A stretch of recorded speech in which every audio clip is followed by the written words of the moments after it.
अस्सलाम वालेकुम, welcome to my channel voice over by Amna Shah. I hope कि आप खुश होंगे।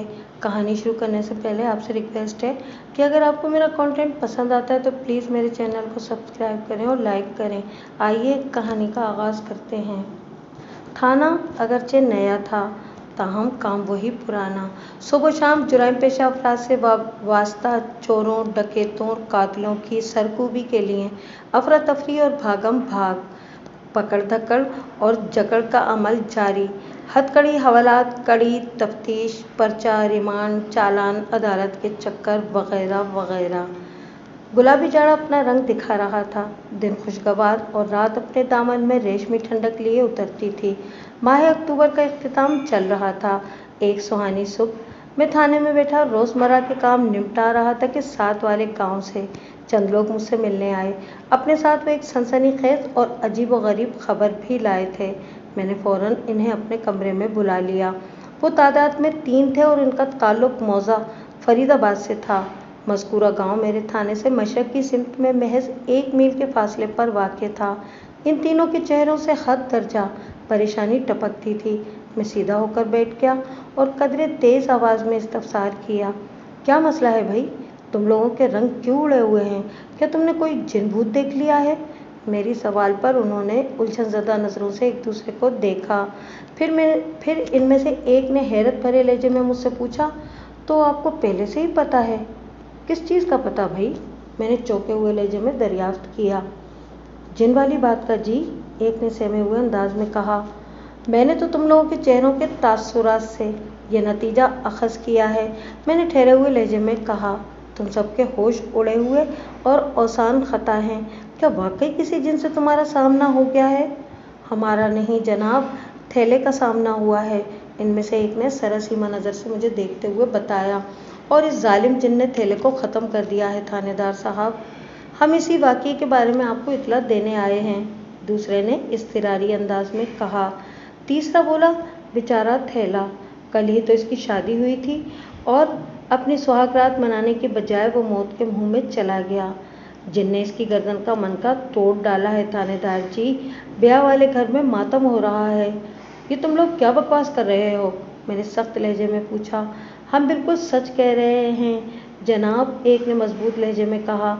अगर आपको हमारी बात का यकीन नहीं आ रहा तो चलकर खुद देख लें थैले की गर्दन टूटी लाश को। ये थैला कौन है? बेसाख्ता मेरे मुंह से निकला। हम मरने वाले दूल्हा की बात कर रहे हैं सरकार।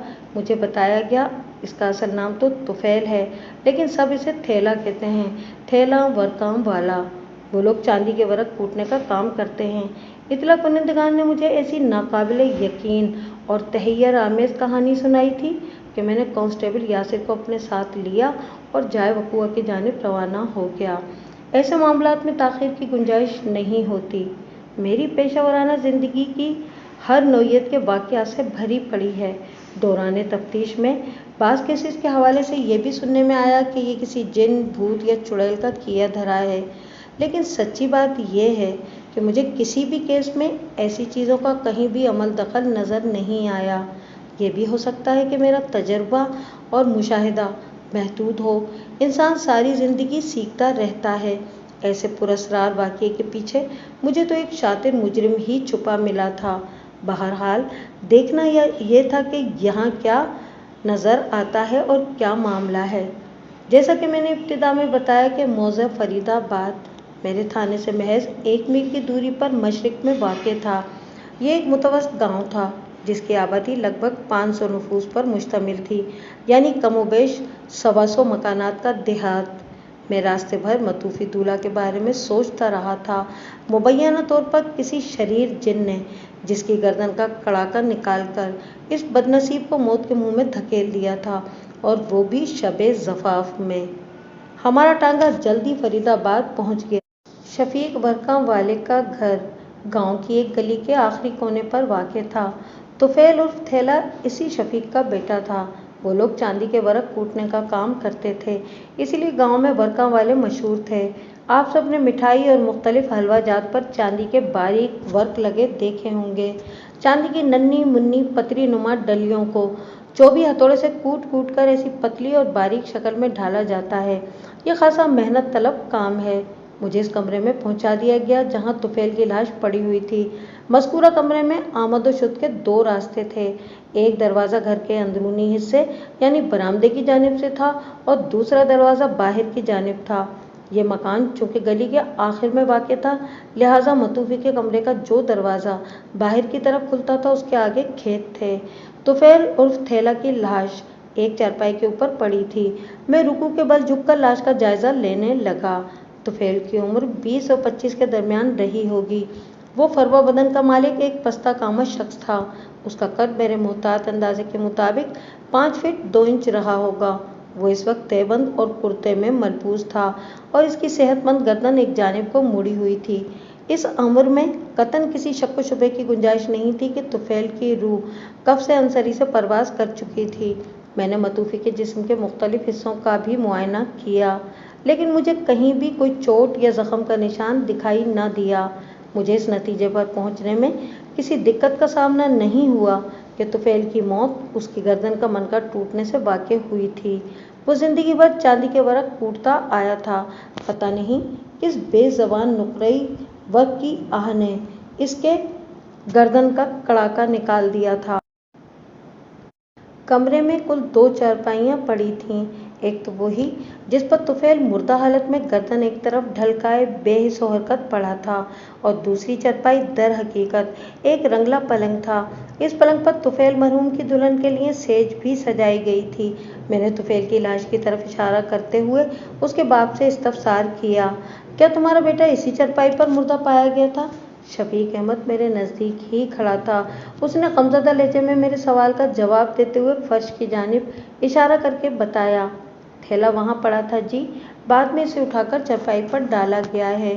थाने आने वाले बंदों ने मुझे बताया कि किसी जिन ने तुम्हारे बेटे की जान ली है। मैंने शफीक की आंखों में देखते हुए कहा, क्या तुम भी ऐसा ही समझते हो? मेरी तो कुछ समझ में नहीं आ रहा थानेदार साहब, वो रुहासी आवाज़ में बोला। इस कमरे में सिर्फ थैला और इसकी नई नवेली दुल्हन ही थी। मोना भला थैला की गर्दन कैसे तोड़ सकती है? मोना? मैंने सवालिया नज़र से शफीक की तरफ देखा और पूछा, तुम्हारा मतलब है कि तुफैल की दुल्हन? जी, वो इस बात में गर्दन हिलाते हुए बोला, मेरी बहू का नाम मैमूना है, मगर सब उसे मोना कहते हैं। मैं कमरे के इस दरवाजे के पास पहुंचा जो खेतों वाली सिमत में था। मज़कूरा दरवाजे को खोलकर मैंने दूर तक नज़र दौड़ाई। तहद्दे निगाह मुझे खेत ही खेत दिखाई दिए। मैं दरवाज़ा बंद करके वापस शफीक के पास आया और टटोलने वाले अंदाज में पूछा, तुमने मुझे बताया कि गुज़िश्ता रात इस कमरे में मोना और तुफैल के सिवा और कोई नहीं था। तुम्हारा ये भी कहना है कि मोना तुफैल की गर्दन नहीं तोड़ सकती, लेकिन तुम्हारे बेटे की मौत गर्दन का मनका टूटने ही से वाक़ हुई है। जब कोई तीसरा यहाँ मौजूद ही नहीं था तो फिर तुफैल को किसने मौत की खाट उतारा? मेरे तेज़ इस्तफसार के जवाब में वो जल्दी से बोला, इससे तो जनाब यही लगता है कि थैले की मौत का जिम्मेदार कोई खबीस जिन ही है। इस शरीर हवाई मखलूक को खिड़कियों और दरवाज़ों से गुजरने की कोई ज़रूरत पेश नहीं आती। फिर मेरी बात ध्यान से सुनो, मैंने उससे कहा, मैं जिन परी भूत परीत और चुड़ैलों वगैरह के वाक़यात को किस्से कहानियों से ज़्यादा कुछ नहीं समझता। अगर तुम्हारा यकीन इस बात पर है कि तुफैल की जान किसी जिन ने ली है तो मुझे बताओ, जिन की तुफैल से क्या दुश्मनी थी? आखिर तुम्हारे बेटे ने शैतान जिन का क्या बिगाड़ा था? मैं बताती हूँ आपको थानेदार साहब, एक निस्वानी आवाज़ मेरी समाज से टकराई। मैंने एक झटके से पलटकर पीछे देखा तो कमरे के अंदरूनी दरवाजे में मुझे एक औरत खड़ी नजर आई। शफीक ने मज़कूरा औरत से मुखातिब होते हुए बरहमी भरे अंदाज में कहा, रहमते, मैं बात कर रहा हूँ ना, तुम जाओ दूसरे कमरे में, वहाँ मोना अकेली बैठी हुई है। इस मनूस को क्या होना है? रहमत बीबी उर्फ रहमते हाथ नचाकर अजीब से लहजे में बोली, इसका जिन तो अपना काम करके चला गया। मेरा जवान बेटा कुर्बानी के बकरे की तरह अपनी जान से गया। हाय, मैं किससे फरियाद करूं? शफीक की घरवाली रहमत बीवी ने अपने बयान में चंद ऐसी बातें की थीं जिनसे मुझे चौंकने और सोचने पर मजबूर कर दिया। मनूस मोना, मोना का जिन, कुर्बानी का बकरा, तुफैल वगैरह वगैरह। मैं हूं ना तुम्हारी फरियाद सुनने वाला, मैंने रहमत बीवी की तरफ देखते हुए हमदर्दी भरे लहजे में कहा। मुझे अंदाज़ा हो रहा है कि तुम तुफैल की पुरस्कार मौत के बारे में बहुत कुछ जानती हो। मैं ठीक कह रहा हूँ ना? जी, वो गर्दन को अस्बाती जुम्बिश देते हुए बोली, मगर किसी को मेरी बात का यकीन ही नहीं आता। अगर तुम्हारी कहानी में मुझे कोई ठोस हकीकत नज़र आई तो मैं इस पर ज़रूर यकीन करूँगा, मैंने गहरी संजीदगी से कहा। और मैं इस कमरे के मामलात को निपटा लूँ, फिर तुमसे तफसीली बात करता हूँ। वो जी ठीक है कहते हुए वहाँ से चली गई। थानेदार साहब, रहमते के जाने के बाद शफीक ने राजदाराना अंदाज में कहा, मोना के गांव में एक बात मशहूर है कि इस पर कोई जिन आशिक है। रहमते का इशारा इसी जानिब है। ये थेले की मोना से शादी के पहले की बात है और ये इससे मोना से शादी होने के लिए राज़ी भी नहीं थी, इसीलिए वो सारा इल्ज़ाम मोना पर डाल रही है। इसके ख्याल में जो जिन मोना पर आशिक है उसने थेले की जान ली है। जब मोना के आशिक जिन वाली कहानी से तुम लोग वाकिफ थे तो फिर तुफैल की शादी वहाँ की ही क्यों, मैंने सवाल किया। ये शादी मेरी ज़िद की वजह से हुई थी थानेदार साहब, वो नदामत भरे लहजे में बोला, और इसके दो बड़े असबाब थे। मैं वो असबाब जानना चाहूँगा। मोना के बाप इकरामुल्लाह से मेरी दोस्ताना ताल्लुकात हैं, उसने बताया। वो शदीद बीमार है, इसके जिगर ने काम करना छोड़ दिया है। 1 साल पहले मोना की माँ शाहिदा का इंतकाल हो गया था और इसकी मौत का सबब भी खराबी जिगर ही था। मोना का कोई भाई या बहन नहीं है। वो बीमारी की वजह से अपनी ज़िंदगी की उम्मीद छोड़ बैठा है। उसने आंसू भरी आंखों के साथ मुझसे मिन्नत की थी कि मैं इसकी अकलौती बेटी मोना को अपने घर की बहू बना लूं। मेरा थैला शादी के काबिल हो चुका था।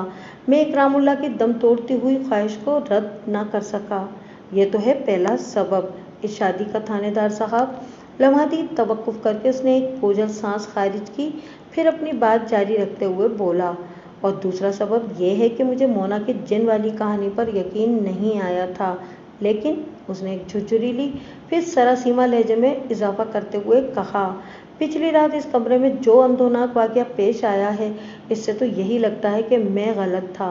मोना के साथ वाकई जिन वाला मामला है। जी में मेरे तो यही आई कि ऐसी सोच रखने वाले शफीक की अकल पर मातम करूं, मगर ऐसा मौका नहीं था ये। वो बेचारा खुद अपने जवान बेटे की लर्जा खेज मौत पर मातम कुना था। मैंने रसान भरे लहजे में पूछा, तुम लोगों को कब और कैसे पता चला कि तुफैल के साथ कोई जानलेवा हादसा पेश आ गया है? वो आधी रात के बाद का वक्त था थानेदार साहब, शफीक अहमद ने भराई हुई आवाज़ में बताया। मैं और रहमतें और जरीना दूसरे कमरे में सो रहे थे। अचानक एक चीख ने हमारी नींद को तार तार कर दिया। वो चीख बराबर वाले कमरे से आई थी जहां थेला और मोना अपनी आने वाली ज़िंदगी का आगाज़ करने वाले थे। मेरा मतलब है इसी कमरे से। उसने ज़रा देर को रुककर मुझे ऐसी नज़र से देखा जैसे अंदाज़ा लगाने की कोशिश कर रहा हो कि इसकी बात मेरे पल्ले पड़ी या नहीं। मैंने सर की असबाती जुम्बिश के साथ कहा, हाँ हाँ मैं समझ रहा हूँ, तुम अपना बयान जारी रखो। मेरी 13 साला बेटी जरीना ने कहा कि ये तो भाभी मोना की चीख है। वो अपनी बात को आगे बढ़ाते हुए बोला। रहमत ने भी जरीना के अंदाजे की तस्दीक की। फिर हम तीनों ने अपने कमरे से निकलकर थेला और मोना वाले कमरे का दरवाज़ा पीट डाला। मोना ने दरवाजे की कुंडी खोली और फर्श की जानिब इशारा करते हुए घबराई हुई आवाज़ में बोली, पता नहीं थेले को क्या हो गया है, ये उछलकर बिस्तर से नीचे जा गिरा है और कुछ बोल भी नहीं रहा। खुदा जाने इसे क्या हुआ है। ठीक है शफीक, मैं मोना और तुम्हारी घरवाली से पूछताछ करने के बाद तुमसे दोबारा बात करूंगा, मैंने रसान भरे अंदाज में कहा। मुझे बताओ, पिछली रात से लेकर अब तक इस कमरे में कितने लोग आ और जा चुके हैं? मेरे ये सवाल आसानी से इसकी समझ में ना बैठा तो मैंने वजाहत कर दी।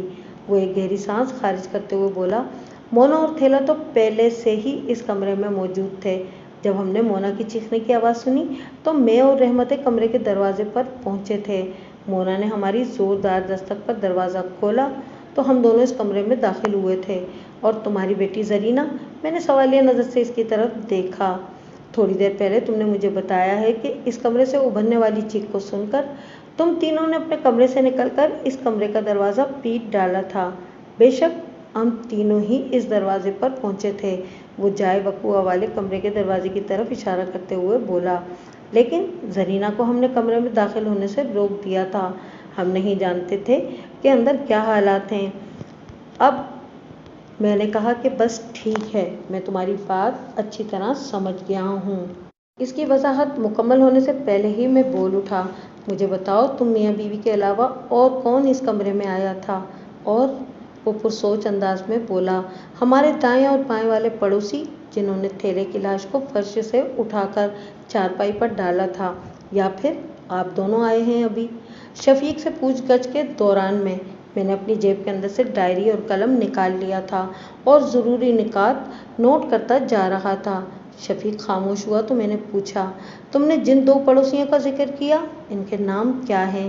غلام حسین اور لیاقت علی، اس نے جواب دیا۔ جو 3 بندے آپ کو سانحے کی اطلاع دینے تھانے گئے تھے، ان میں دونوں یہی پڑوسی تھے۔ میں نے غلام حسین اور لیاقت علی کے نام ڈائری میں درج کرنے کے بعد شفیق سے کہا، تم تھوڑی دیر کے لیے کمرے سے باہر جاؤ، میں اپنا کام ختم کرنے کے بعد تم سب کے بیانات لیتا ہوں۔ جی ٹھیک ہے، وہ فرما برداری سے بولا۔ وہ جانے کے لیے مڑا تو میں نے کہا، غلام حسین اور لیاقت علی کو بھی اپنے گھر میں بلا لو، میں ان دونوں سے بھی چند سوالات کرنا چاہوں گا۔ جو آپ کا حکم تھانے دار صاحب، وہ اسپات میں سر ہلاتے ہوئے بولا اور کمرے سے نکل گیا۔ اب تک جو صورتحال سامنے آئی تھی اس کی روشنی میں طفیل اور تھیلا کے لیے متوفی یا مرحوم کے بجائے مقتول کا لفظ زیادہ موزوں اور مناسب معلوم ہوتا تھا۔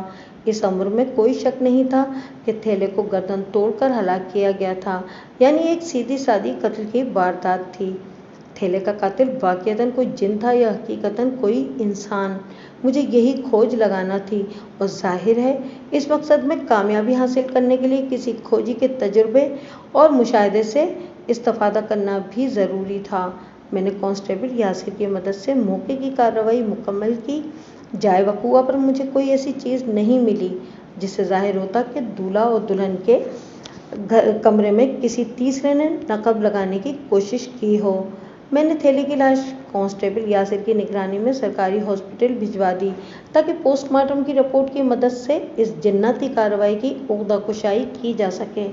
جائے واردات کی حیثیت کے حامل اس کمرے کے دونوں دروازوں پر میں نے سرکاری تالے ڈالنے کے بعد مقتول کے باپ سے کہا، شفیق، ان تالوں کو کوئی کھولنے یا توڑنے کی کوشش نہ کرے ورنہ میں تمہارے بیٹے کے قاتل کو پکڑ نہیں سکوں گا۔ سمجھ گیا سرکار، وہ جلدی سے بولا، پھر ہچکچاہٹ بھرے لہجے میں پوچھ بیٹھا، کیا آپ جنات وغیرہ کو بھی گرفتار کر سکتے ہیں؟ کیوں نہیں؟ میں نے اس کی سوچ کی تسکین کی خاطر کہا، میں صرف تھانے دار ہی نہیں بلکہ میں نے عملیات وغیرہ کا علم بھی حاصل کر رکھا ہے۔ مجرم کوئی انسان ہو یا کوئی ہوائی مخلوق، وہ مجھ سے بچ نہیں سکتا۔ وہ بے یقینی سے مجھے تکنے لگا، اس کی آنکھوں میں حیرت آمیز خوف صاف جھلک رہا تھا۔ میں نے اس کا کندھا تھپ تھپاتے ہوئے تشفی بھرے لہجے میں کہا، فکر نہیں کرو شفیق، تمہارے ساتھ انصاف ہوگا۔ جس نے بھی طفیل کو ہلاک کیا ہے وہ بہت جلد آئینی سلاخوں کے پیچھے ہوگا۔ آئندہ 1 گھنٹے میں نے 3 اہم کام نپٹا ڈالے۔ اول، تھیلے کے گھر کا تفصیلی جائزہ، دوم، مونا اور رحمتیں کے بیانات، سوم، ان تمام افراد کے پاؤں کے خاکے جو مقتول کے کمرے میں گئے تھے۔ یہ خاکے کوئی تصویر کشی کا اعلیٰ شاہکار نہیں تھے۔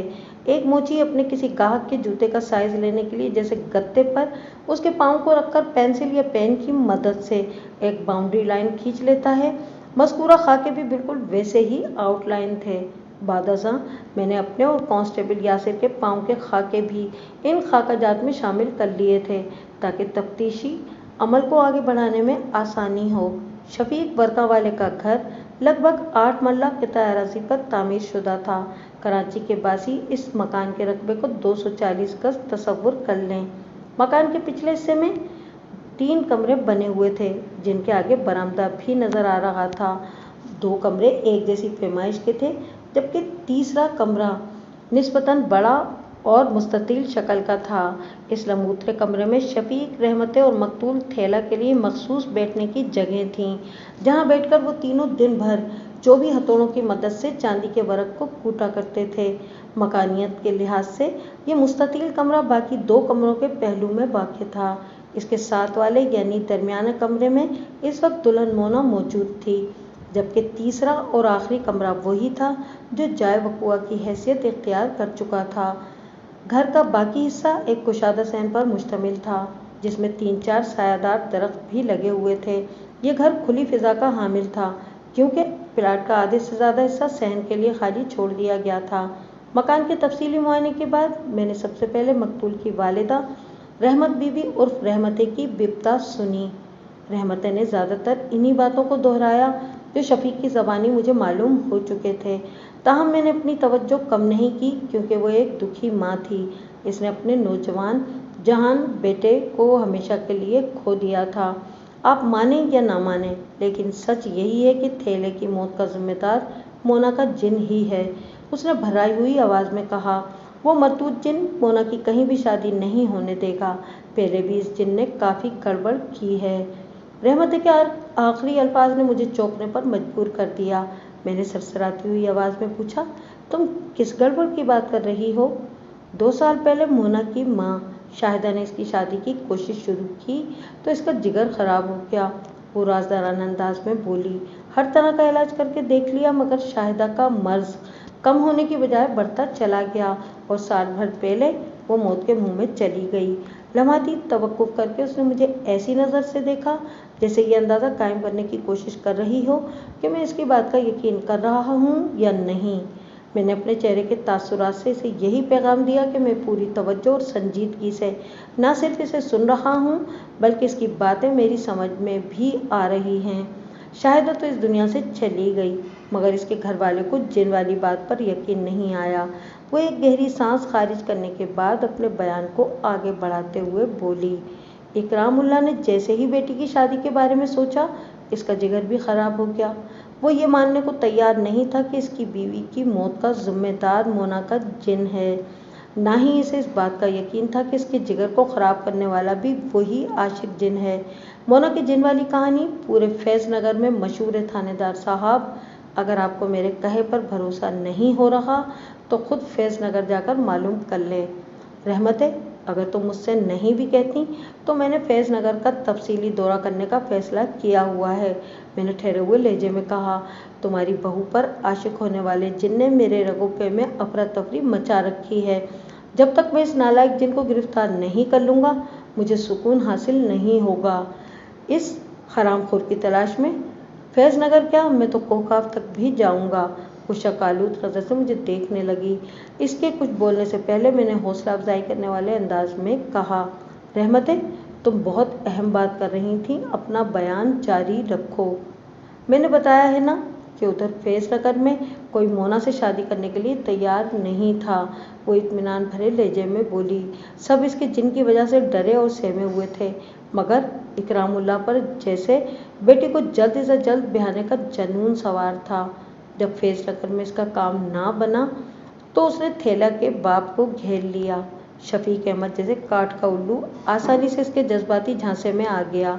इकरामुल्लाह ने चंद आंसू गिराकर शफीक को इस बात पर राज़ी कर लिया कि वो मोना की शादी थेला से करने के लिए तैयार हो जाए। मैं इस रिश्ते के हक पर बिल्कुल नहीं थी थानेदार साहब, लेकिन शफीक ने मेरी एक नहीं सुनी और ये शादी हो गई जिसका नतीजा आपके सामने है। बोलते बोलते उसकी आवाज़ रुंध गई। उसका सदमा बिलाशुबा दिल खराश हो चुका था। मैं उसकी ज़हनी कैफियत को बखूबी समझ और महसूस कर रहा था। उसके मजरूह जज्बात को खातिर जमा रखते हुए मैंने कुरेदने के अमल को आगे बढ़ाते हुए कहा, तो तुम्हारे ख्याल में शाहिदा की मौत इकरामुल्लाह की बीमारी और थैले को पेश आने वाले जानलेवा हादसे का सबब सिर्फ और सिर्फ मोना का आशिक जिन ही है? मैं तो यही समझ रही हूँ थानेदार साहब, वो कदरे खफगी आमेज़ लहजे में बोली। बाकी आप खुद तफ्तीश कर लें। मैं तो तफ्तीश कर ही रहा हूँ रहमते, मैंने ठोस अंदाज में कहा। क्या तुम्हें ये मालूम है कि मोना के जिन का इंकशाफ कब और कैसे हुआ? मैं आपकी बात समझी नहीं जी। वो उलझन ज़दा नज़र से मुझे तकने लगी।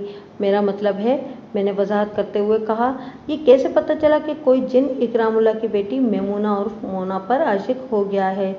ये तो शाहजी ने पता लगाया था थानेदार साहब, वो पुरवसूख लहजे में बोली।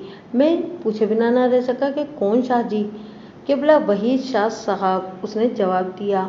शाहजी बहुत पहुंची हुई हस्ती हैं थानेदार साहब, इधर फैज़ नगर में इनका आस्ताना भी है, आस्ताना वही दिया। तुम्हें तो शाहजी की बड़ी जानकारी है, मैंने रहमते की आंखों में देखते हुए कहा। लगता है तुम भी आस्ताना वही दिया के चक्कर लगा चुकी हो। मेरी शाहजी से कभी मुलाकात नहीं हुई, वो जल्दी से बोली, लेकिन मैंने इनकी तारीफ बहुत सुनी है। एक बात मेरी समझ में नहीं आ रही, मैंने उलझन ज़दा सोच की अदाकारी करते हुए अजीब से लहजे में कहा।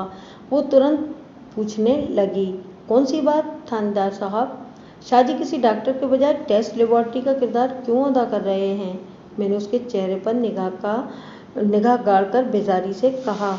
वो पलके झपकाते हुए बोली, इसका क्या मतलब है जी? लेबोरेटरी के टेस्ट से मर्ज की तशखीस होती है और डॉक्टर मरीज का इलाज करता है। मैंने एक एक लफ्ज़ पर जोर डालते हुए समझाने वाले अंदाज में कहा।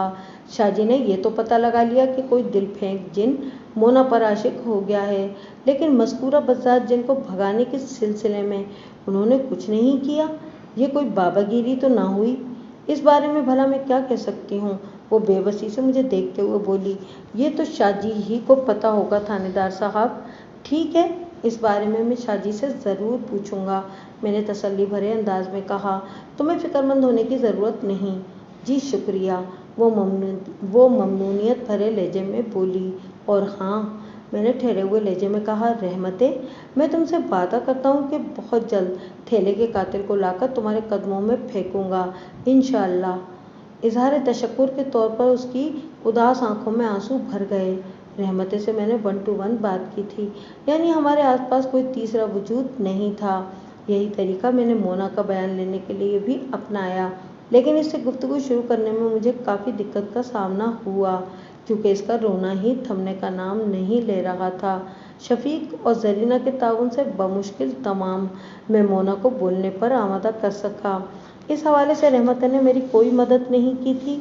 वो मोना को सख्त नापसंद करती थी, क्योंकि उसकी दानिश में मोना के जिन ने इसके बेटे की जान ले ली थी।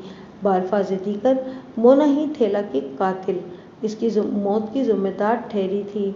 सास और बहू के रिश्ते में रोज़े अव्वल से जो दरार पाई गई थी, इसे मिटाना कोई आसान काम नहीं था। ऐसी किसी कोशिश के लिए ये वक्त भी मौजू नहीं था। मुझे जल्दी से जल्द थैले के कातिल तक पहुंचना था, और इस मकसद के हुसूल के लिए ज़रूरी था कि मैं अपनी तवज्जो को इधर उधर भटकने ना दूं। शफीक ने मुझे बताया है कि वो लोग तुम्हारी चीख सुनकर नींद से उठ गए थे। मोना बात करने के काबिल हुई तो मैंने उससे पूछा, मुझे बताओ, पिछली रात इस कमरे में हुआ क्या था? तुमने ऐसी भयानक चीख क्यों मारी थी? शफीक के बयान के मुताबिक मोना ने इन्हें बताया था कि थैला अचानक बिस्तर के ऊपर से उछलकर नीचे कमरे के फर्श पर जा गिरा था और यकदम बेहोश हरकत हो गया था। बाती हुई नज़र में ये बयान हलक से नीचे उतरने वाला नहीं था। अब देखना ये था कि मोना मुझे क्या बताती है। मेरे सवाल पर उसने टटोलने वाली मगर मतोहिश नज़र से मुझे देखा, जैसे ये अंदाज़ा लगाने की कोशिश कर रही हो कि मुझ पर किस हद तक भरोसा किया जा सकता है। मैंने उसकी हिम्मत बढ़ाते हुए अपनायत भरे लहजे में कहा, मुझसे डरने की ज़रूरत नहीं मोना। अगर तुम मुझे सब सच बता दोगी तो मैं तुम्हारी मदद कर सकूँगा। मोना की उम्र 20 के आसपास रही होगी। वो एक सांवली सलोनी और इंतहाई पुरकशिश लड़की थी। उसकी गजाली आंखों से मकनातीसी लहरें खारिज होती महसूस होती थीं। उसका हुस्न एक अनोखी और लाजवाब हैसियत का हामिल था। वो कद में थेला से कमोबेश 6 इंच ज़्यादा थी। इसे देखकर हर नौजवान का दिल धड़क उठना ऐन फितरी रद्द-ए-अमल था। अगर वाक़ियतन कोई जिन मोना पर आशिक हो गया था तो उसकी गुस्ताखी के लिए इस जिन को मुर्द-ए-इल्ज़ाम ठहराना खुली नाइंसाफ़ी होती। अलमुख्तसर, ठेले का पासिंग भी नहीं था। ये एक बेजोड़ रिश्ता था। मुझे यहाँ नहीं रहना थानेदार साहब, मुझे यहाँ से निकाल दें, मुझे यहाँ नहीं रहना। मेरे सवाल के जवाब में वो गुलूगीर लहजे में बोली, खुदा के लिए मुझे वापस अब्बा के पास पहुँचा दें। मैंने तुम्हारी सास के तेवरों को अच्छी तरह भांप लिया है मोना, मैंने गहरी संजीदगी से कहा। तुम अगर चाहोगी भी तो वो तुम्हें इस घर में टिकने नहीं देगी। तुम्हें जल्द या बदेर वापस जाना होगा। लिहाजा बेहतर यही है कि मुझसे ताउन करके मेरा काम आसान बना दो। मैं तुम्हारा दुश्मन नहीं हूँ, मैं तुम्हारी मदद करना चाहता हूँ। तुम्हें मेरे सवालों के जवाब देना ही होंगे। अगर यहाँ तुम ज़बान नहीं खोलोगी तो मैं तुम्हारे पीछे फैज़ नगर भी जाऊँगा। मैं इतनी आसानी से तुम्हारा जान नहीं छोड़ूंगा, क्योंकि मुझे हर सूरत में थैले के कातिल तक पहुँचना है। ये काम सिर्फ तुम्हारे ज़रिए ही हो सकता है। थैला किन हालात से गुजर कर मौत के मुँह में गया है, ये तुमसे ज़्यादा बेहतर और कोई नहीं जानता। तुम इस हैरत अंगेज़ और पुरअसरार वाक़ये की अकलौती चश्मदीद गवाह हो। मैंने मोना की ज़हनी कैफियत को नॉर्मल करने के लिए काफ़ी तवील तमहीद बांधी थी। इस दौरान में वो बार बार अपनी लंबी पलकें झपकाती रही। मैंने बात करते हुए अपनी निगाह उसके चेहरे के तासुरात पर जमा रखी थी। मुझे उसकी आंखों में गाहे बगाहे इस तरह हिलकोरे लेता दिखाई दिया। मेरे अंदर से बार बार एक बेआवाज़ सदा उभरती रही थी कि मोना कुछ ऐसा ज़रूर जानती है जो थैले की नाकाबिले फहम मौत का राज फाश कर सकता है। आप मुझसे क्या पूछना चाहते हैं थानेदार साहब? मेरे खामोश होने पर उसने इज़्तिरारी अंदाज में कहा। पूछ तो मैं चुका हूँ मोना, लेकिन ऐसा लगता है कि तुमने मेरी बात पर ध्यान नहीं दिया। मैंने उसकी आंखों में देखते हुए सपाट आवाज़ में कहा। उसके चेहरे पर एक रंग सा आकर गुजर गया। इन लम्हात में वो मुझे न पाए रफ्तन न जाए मानदन ऐसी कैफियत में नजर आई। मैंने सरसराती हुई आवाज़ में अपना सवाल दोहराया। मुझे बताओ, पिछली रात थैले के साथ क्या वाक़या पेश आया था?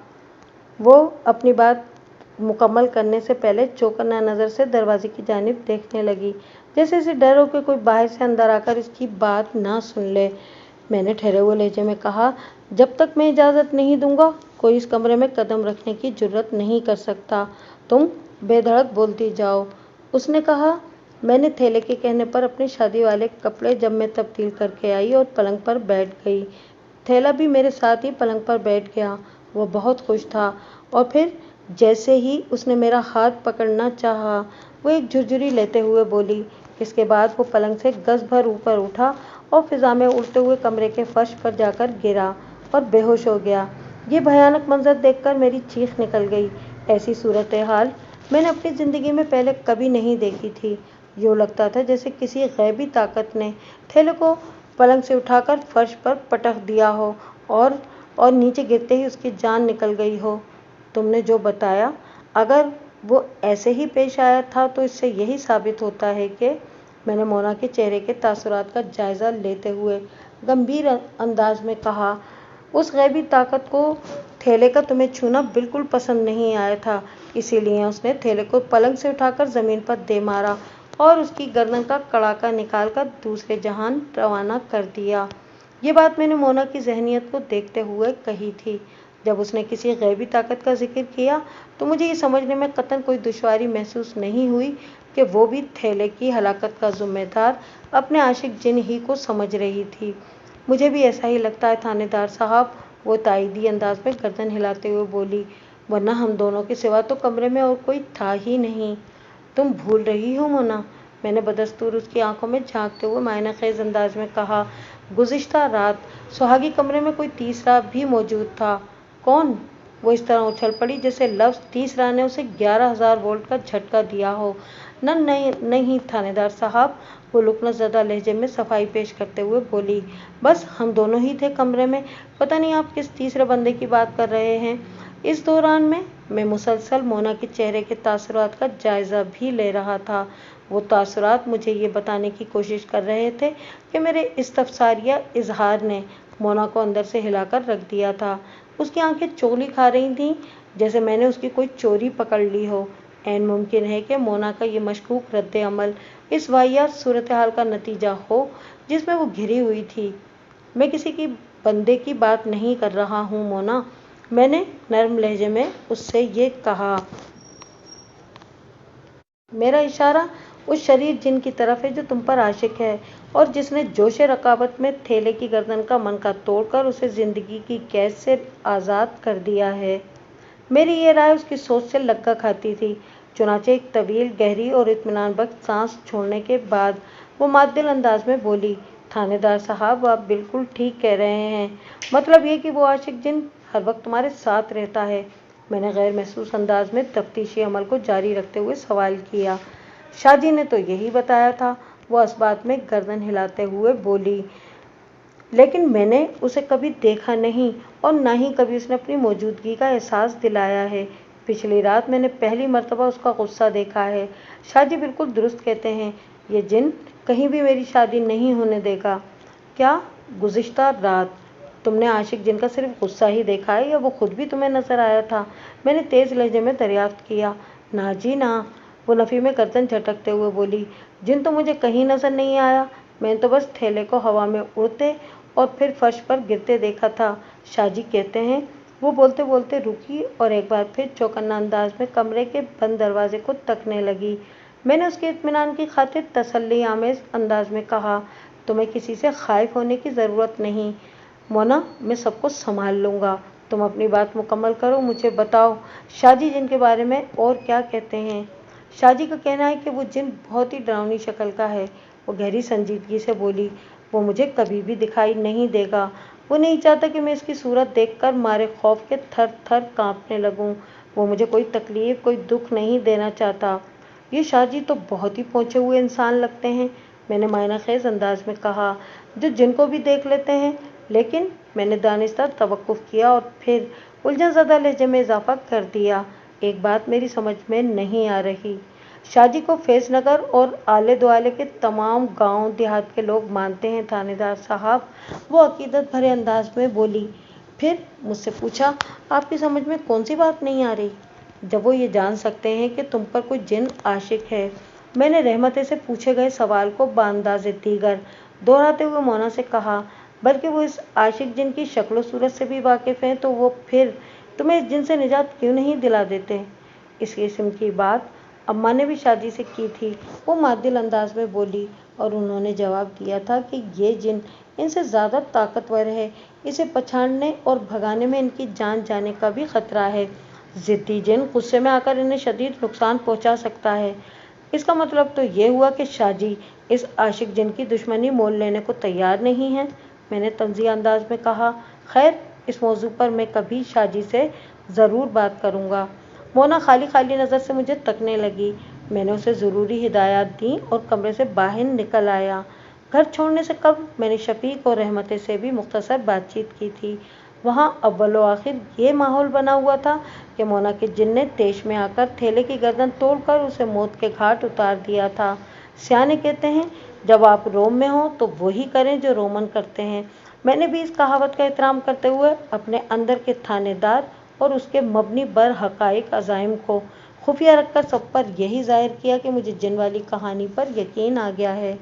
तुफैल अल मारूफ बे थैला, इसकी मौत 24 और 25 अक्टूबर के दरमियानी शब वाक़ हुई थी और इस वाक़े की इत्तला मुझे 25 अक्टूबर की सुबह दी गई थी।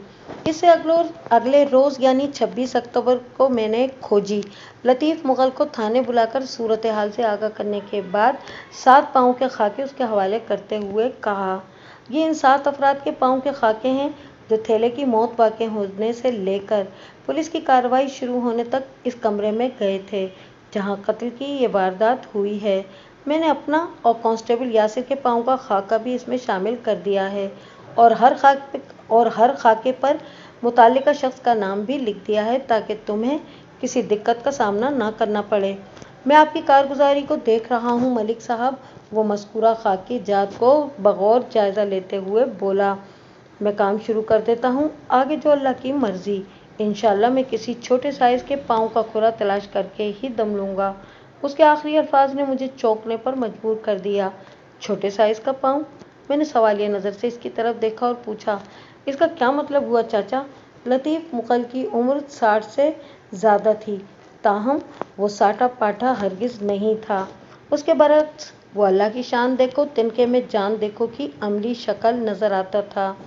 इस पर मुस्तज़ाद इसकी सूरत बिल्कुल एक मुर्गे ऐसी थी। अक्सर लोग इसे चाचा कुक्कड़ कहकर भी पुकारते थे, मगर मज़े की बात यह है कि वो खुद को कुक्कड़ कहने वालों से नाराज़ नहीं होता था, बल्कि साफ गोई का मुजाहरा करते हुए कहता था, जब मैं कुक्कड़ जैसा नज़र आता हूँ तो लोग मुझे बांदर थोड़ी कहेंगे। आपने बताया है ना कि थैले की गर्दन उसकी बीवी के आशिक जिन ने तोड़ी है, वो मेरे सवाल के जवाब में बोला। मैंने बुजुर्गों से सुन रखा है कि जिन्नात छोटे कद काट के होते हैं, बिल्कुल 8 से 10 साल के बच्चे के मानिंद, इसीलिए मैंने छोटे पाँव के खुरे की बात की है मलिक साहब। पहली बात तो ये कि थैले का कत्ल किसी जिन ने किया है, ये मेरी नहीं बल्कि दूसरे लोगों की राय है, मैंने दो टोक अंदाज में कहा। मैं एक हकीकत पसंद इंसान हूँ और ज़मीनी हक़ाइक़ को जहन में रखकर तफ्तीश करता हूँ। तो क्या आप जिन के वजूद से इनकार करते हैं? लतीफ़ मुग़ल ने अजीब सी नज़र से मुझे देखते हुए इस्तफ़सार किया। जिन्नात का जिक्र तो कुरान मजीद में भी आया है। कुरान मजीद अल्लाह का पाक और सच्चा कलाम है चाचा, मैंने ठहरे हुए लहजे में कहा। اس کے ایک بھی لفظ بلکہ ایک بھی حرف، حتیٰ کہ ایک زبر، زیر اور پیش کو شک کی نظر سے دیکھنے والا دائرہ ایمان سے خارج ہو جاتا ہے۔ یہاں پر مسئلہ جنات کے وجود پر یقین کرنے یا نہ کرنے کا نہیں ہے، بلکہ کیس یہ ہے کہ کیا کوئی جن کسی خوبصورت لڑکی پر عاشق ہو سکتا ہے؟ کیا وہ اپنی محبوبہ کی شادی میں رکاوٹ ڈالنے کی طاقت رکھتا ہے؟ اور کیا اگر اس کی محبوبہ کی کسی سے شادی ہو جائے تو وہ اپنے محبوبہ کے ہونے والے شوہر کی گردن کا کڑاکا نکال کر اسے اس دنیا سے رخصت کر سکتا ہے؟ ملک صاحب، آپ نے تو بہت سارے سوالات کھڑے کر دیے ہیں، وہ اپنے کانوں کو ہاتھ لگاتے ہوئے بولا۔ اب مجھے کام سے لگ جانا چاہیے، ورنہ کہیں آپ مجھے بھی اٹھا کر کھڑا نہ کر دیں۔ کام سے لگے رہنا تو اچھی بات ہے چاچا، میں نے سوچ میں ڈوبے ہوئے لہجے میں کہا، لیکن جاتے جاتے میری ایک بات اپنے ذہن میں ٹھیک سے بٹھاتے جانا، یہ نکتہ تمہیں کوئی اور نہیں بتائے گا۔ ملک صاحب، آپ عمر میں مجھ سے آدھے ہیں، مگر باتیں پتے کی کرتے ہیں۔ فرمائیے جناب۔ اللہ تعالیٰ نے اس زمین پر جو مخلوقات پیدا کی ہیں، ان میں معلوم زندہ چیزوں کے 3 بڑے گروہ ہیں۔ نمبر 1 انسان، نمبر 2 جنات اور نمبر 3 جانور۔ جانوروں میں پرندے، چرندے، درندے، حشرات الارض اور ہر قسم کی آبی مخلوق بھی شامل ہے۔ میں نے وضاحت کرتے ہوئے کہا، کوئی شے اچھی لگنا یا کوئی چیز پسند آ جانا اور یا پھر کسی سے انسیت پیدا ہو جانا ایک الگ اور عام سی بات ہے، لیکن جہاں تک نر اور مادہ کے عشق کا معاملہ ہے تو وہ صرف اپنے گروہ کے اندر ہی ہو سکتا ہے، یعنی کہ لمحاتی توقف کر کے میں نے گہری سانس خارج کی، پھر اپنی بات کو آگے بڑھاتے ہوئے کہا، ایک مرد کو ایک عورت ہی سے عشق ہو سکتا ہے اور ایک عورت کو ایک مرد سے۔ یہ ممکن نہیں کہ کوئی جن یا کوئی ریچھ کسی خوبصورت عورت پر عاشق ہو جائے یا کوئی عورت کسی چیتے یا جن یا مگرمچھ کو دل دے بیٹھے۔ اللہ نے جسمانی، ذہنی اور روحانی ملاپ کے لیے کچھ اصول اور ضابطے بنا رکھے ہیں جنہیں توڑنا ممکن نہیں۔ امید ہے تم میری بات سمجھ گئے ہوگے۔ جی ملک صاحب، وہ اس بات میں گردن ہلاتے ہوئے بولا۔ اس کا مطلب تو یہ ہوا کہ آپ مونا پر عاشق ہونے والے تھیلے کے قاتل جن کی کہانی پر یقین نہیں رکھتے۔ اس کیس کے کنارے لگنے تک تم بھی میرے ہم خیال ہو جاؤ گے چاچا، میں نے معنی خیز انداز میں کہا۔ ایسی کہانیاں فلموں اور ناولوں میں ہی اچھی لگتی ہیں، حقیقت کی دنیا بڑی شفاف اور عملی ہے چاچا۔ زمینی حقائق ایسی کہانیوں سے بہت دور ہیں۔ یہ دنیا بقدر کوشش اصول پر کام کرتی ہے۔ تم بھی کوشش کرو کہ جائے وقوعہ سے تھیلے کے قاتل کا کھرا مل جائے، اس کے بعد ہی میں کوئی بڑا قدم اٹھا سکوں گا۔ ایک بات کی میں تمہیں گارنٹی دیتا ہوں مغل چاچا، میں نے دانستہ جملہ ادھورا چھوڑا تو وہ اضطراری لہجے میں پوچھنے لگا، کس چیز کی گارنٹی ملک صاحب؟ اس بات کی گارنٹی کہ میں نے ڈرامائی انداز اختیار کرتے ہوئے کہا، جائے وقوعہ پر سے تمہیں کسی بھی 8 سے 10 سال کے بچے کے پاؤں کا کھرا نہیں ملے گا۔ نام نہاد جن کے پاؤں کے نشانات زمین پر ثبت ہو سکتے ہیں تو اس کا مطلب یہ ہوا کہ انسانی آنکھ سے دیکھ بھی سکتی ہے، لیکن ایسا نہیں ہوا۔ مونا کا بیان اس کمرے میں کسی تیسرے وجود کی موجودگی کی نفی کرتا ہے۔ مونا جھوٹ بھی تو بول سکتی ہے ملک صاحب، وہ بے ساختہ بول اٹھا۔ ممکن ہے وہ کوئی خاص بات آپ سے چھپانا چاہتی ہو۔ چاچا، میں تمہاری بات سے مکمل اتفاق کرتا ہوں، میں نے صاف گوئی کا مظاہرہ کرتے ہوئے کہا۔ اس کے رویے سے میں نے بھی ایسا محسوس کیا ہے، لیکن ابھی تک میں اس فیصلے پر نہیں پہنچ سکا کہ وہ کس معاملے کی پردہ پوشی کر رہی ہے۔ کل ایسا موقع نہیں تھا کہ میں اس کو کڑی تفتیش سے گزارتا۔ اس کا ابتدائی بیان لینے کے لیے مجھے کافی صبر سے کام لینا پڑا، کیونکہ اس کا رونا دھونا ہی بند نہیں ہو رہا تھا۔ بہرحال میں نے لمحاتی توقف کر کے بوجھل سانس خارج کی، پھر سوچ میں ڈوبے ہوئے لہجے میں کہا، میں بہت جلد مونا سے ایک تفصیلی ملاقات کروں گا، پھر دودھ کا دودھ اور پانی کا پانی الگ ہو جائے گا انشاءاللہ۔ پھر میں نے کھوجی چاچا لطیف مغل کو کانسٹیبل فاروق کے ہمراہ جائے وقوعہ کی جانب روانہ کر دیا۔ گزشتہ روز میں نے وقوعہ والے کمرے کے دونوں دروازوں پر سرکاری تالے ڈال دیے تھے۔ ان تالوں کی چابیاں میں نے کانسٹیبل فاروق کو دے دی تھیں تاکہ انہیں اپنا کام کرنے میں کوئی مشکل پیش نہ آئے۔ مقتول تھیلے کی نئی نویلی بہوا۔ مونا سے میں نے جو گفتگو کی تھی اس کے 2 پہلو اہمیت کے حامل تھے۔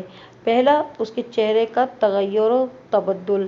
دوسرا، میرے سوالات کے بعض غیر منطقی اور ناقابل یقین جوابات۔ مونا کے چہرے کے تاثرات سے میں نے اندازہ لگایا کہ وہ حد درجہ ڈری اور سہمی ہوئی تھی۔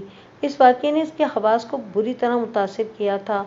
उसने रोते हुए मुझसे ये दरख्वास्त भी की थी कि इसे फ़ौरन इसके बाबा इकरामुल्लाह के पास भेज दिया जाए। वो अपने ससुराल में एक पल भी नहीं रुकना चाहती थी। इसके साथ ही मोना के चेहरे की बदलती हुई हालत से मुझे ऐसा भी लगा कि वो मुझसे कुछ छुपाने की कोशिश कर रही थी, कोई ऐसी बात जिसका ताल्लुक थैले की पुरअसरार मौत से था। मैंने सरेदस्त इसके चेहरे के मद्दोजज़र को एक तरफ रख दिया और इसके नाकाबिले फ़हम जवाबात पर गौर करने लगा। इसके जज्बाती उतार चढ़ाव का बाद में भी तज्ज़िया किया जा सकता था। मोना ने मुझे बताया था कि थैले ने जैसे ही उसका हाथ पकड़ा तो ऐसा लगा उसके जिस्म को ख़तरनाक झटका, जैसे उसने बेध्यानी में बिजली के हाई वोल्टेज नंगे तार को छू लिया हो। इसके साथ ही वो हवा में उछला था और पलंग के ऊपर से परवास करते हुए कमरे के फर्श पर जा गिरा था। फिर उसे उठने की तौफीक नहीं हुई।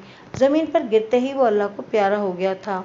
मोना ने इस वाक़ये के दौरान में किसी बंदे बशर को इस कमरे में नहीं देखा था। अगर किसी आशिक जिन को थैले का कातिल तस्लीम कर लिया जाए तो फिर तो ये कहानी बड़ी फिट और हिट थी, मगर मैं और मेरा थानेदाराना ज़हन इस अंदाज में कतन नहीं सोच सकता था। थैले के हवा में बुलंद होकर दूर जा गिरने के हवाले से मेरा ज़हन एक मखसूस दिमागी मर्ज़ मिर्गी की तरफ जा रहा था। मिर्गी के मरीज़ को जब दौरा पड़ता है तो वह एक झटके से उछलकर यहाँ से वहाँ जा गिरता है, लेकिन इसके साथ ही इसके अंदर मिर्गी की दीगर अलामात भी ज़ाहिर होती हैं। मिसाल के तौर पर हाथ पाँव का इट जाना, मुंह से झाग और गर्दन का एक तरफ को मुड़ जाना। मौजूदा केस में मकतूल थैले की गर्दन यकीनन एक जानिब को मुड़ी हुई थी, लेकिन दीगर अलामात मफकूद थीं। इस सूरत हाल में अगर जिन की कहानी को रद्द करके हुस्न ज़न से काम लेते हुए थैले को मिर्गी का मरीज मान लिया जाता तो कहा जा सकता था कि ज़मीन पर गिरते ही इसकी गर्दन का मनका टूट जाने के बाद फौरी मौत वाक़ई हो गई, लिहाजा दीगर अलामात के ज़ाहिर होने की नौबत ही नहीं आई। इस थ्योरी को सच साबित करने के लिए ज़रूरी था कि थैला मिर्गी का मरीज़ हो और ये तस्दीक या तरदीद उसके घर वाले ही कर सकते थे। दोपहर के बाद खोजी बाबा और कांस्टेबल फारूक अपने मिशन से लौट आए। वो अपने साथ सनसनीखेज खबरें भी लाए थे। मैंने फ़ौरन उन्हें अपने कमरे में बुला लिया। मलिक साहब, मैंने बंदा फड़ लिया है, लतीफ़ मुग़ल ने जोशीले लहजे में बताया। मैंने मातदिल अंदाज में इस्तफसार किया। कौन सा बंदा चाचा? वही जनाब, उसने इज़्तिरारी अंदाज में वजाहत कर दी, जिसने थैले की गर्दन का कड़ाका निकाल कर उसे मौत के मुंह में धकेला है। ओह ज़बरदस्त। मैं सीधा होकर बैठ गया और पूछा, क्या तुम थैले के कातिल को अपने साथ लाए हो? नहीं मलिक साहब, वो नफ़ी में गर्दन हिलाते हुए बोला।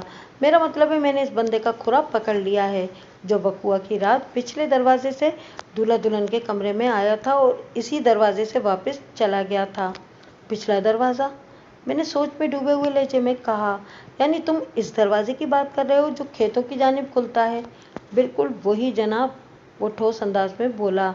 जब कमरे के अंदर मैंने तलाशे खुरा का काम शुरू किया तो आपने मुझे जिन 7 पाँव के नमूने दिए थे, इनके निशानात तो मिले ही मिले।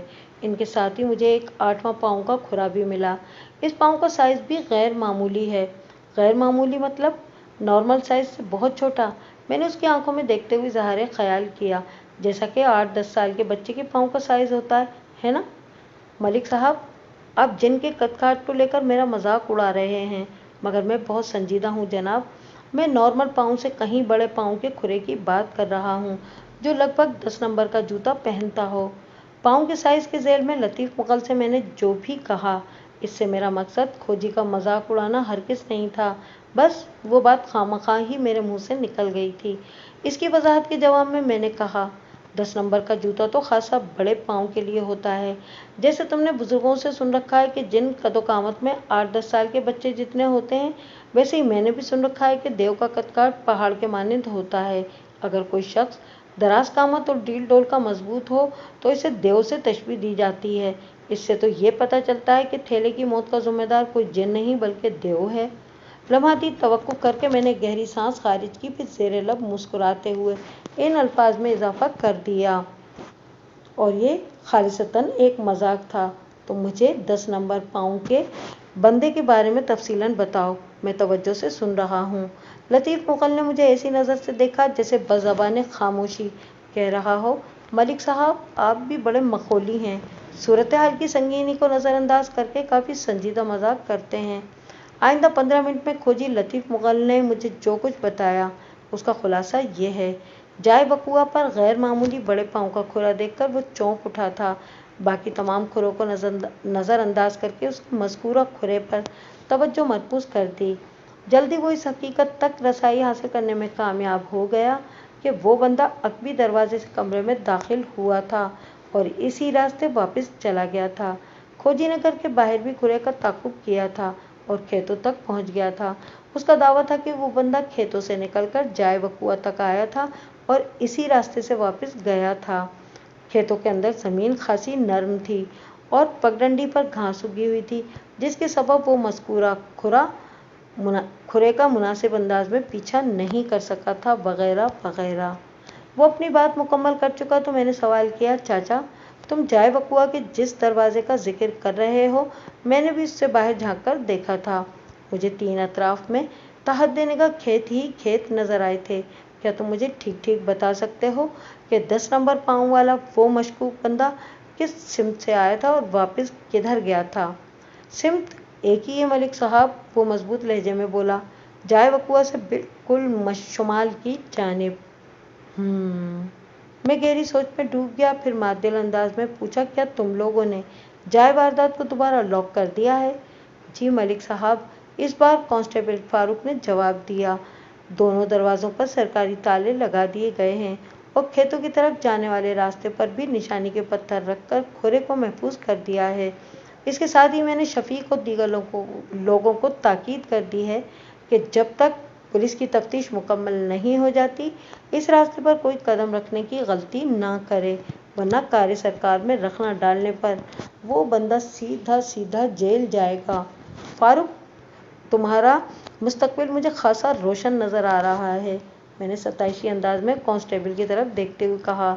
तुम्हारे अंदर थानेदाराना जरासीम की भरमार है, मुझे यकीन है कि तुम बहुत तरक्की करोगे। शुक्रिया मलिक साहब, फारूक ने तशक्कुराना अंदाज में कहा।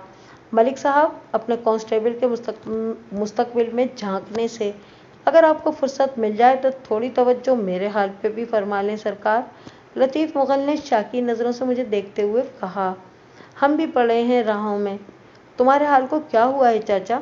मैंने तेज़ लहजे में पूछा। बस ज़रा खुराक पर तवज्जो दो, फिर मौजा ही मौजा। आप खुराक की बात तो ऐसे कर रहे हैं जैसे मेरे कोई फूफा या ताया वज़ीर खुराक लगे हुए हैं, वो तंज़िया अंदाज में बोला। मलिक साहब, मेरे घर के बेड़े में आसमान से मनो सलवा नाजिल नहीं होता, हर शय खरीद कर खाना पड़ती है, जिसके लिए पैसों की ज़रूरत होती है। मैंने अपना काम कर दिया है, अब आप भी अपनी जेब ढीली करें सरकार। ओह, तो ये है मसला, मैंने भवें उचकाते हुए कहा। तुम्हें अपनी सर्विस का मुआवजा चाहिए। सीधी सी बात है मलिक साहब, वो मादिल अंदाज में बोला। हर शख्स मुआवजे ही के लिए तो मेहनत मशक्क़त करता है। लेकिन चाचा, तुम्हारा काम अभी मुकम्मल नहीं हुआ, मैंने उसके चेहरे पर निगाह जमा कर कहा। तुम्हारी खिदमत का सिला ज़रूर मिलेगा, मगर काम ख़त्म होने पर। क्या मतलब है आपका मलिक साहब? वो खफगी भरे लहजे में बोला। अब कौन सा काम बाकी है? कातिल के खुरे का काम अभी अधूरा है, मैंने कहा। तुम्हें खेतों के आखिरी हिस्से पर भी तजुर्बा आजमाई करना चाहिए, ताकि ये मालूम हो सके कि 10 नंबर के पाँव वाला वो बंदा खेतों से निकलकर किधर गया था। मेरी बात समझ रहे हो ना? जी समझ रहा हूँ, वो बुरा सा मुंह बनाते हुए बोला। कल निपटाता हूँ आपका काम जनाब, मुझे इजाज़त दें। वो एक झटके से उठकर खड़ा हो गया और शाकी लहजे में इजाफा कर दिया। मैं तो समझ रहा था आज पैसे मिल जाएंगे। खैर, रुक जाओ, मैंने अपनी जेब में हाथ डालते हुए कहा। खाली हाथ मत जाओ। वो रुककर तशक्कुराना नज़र से मुझे तकने लगा।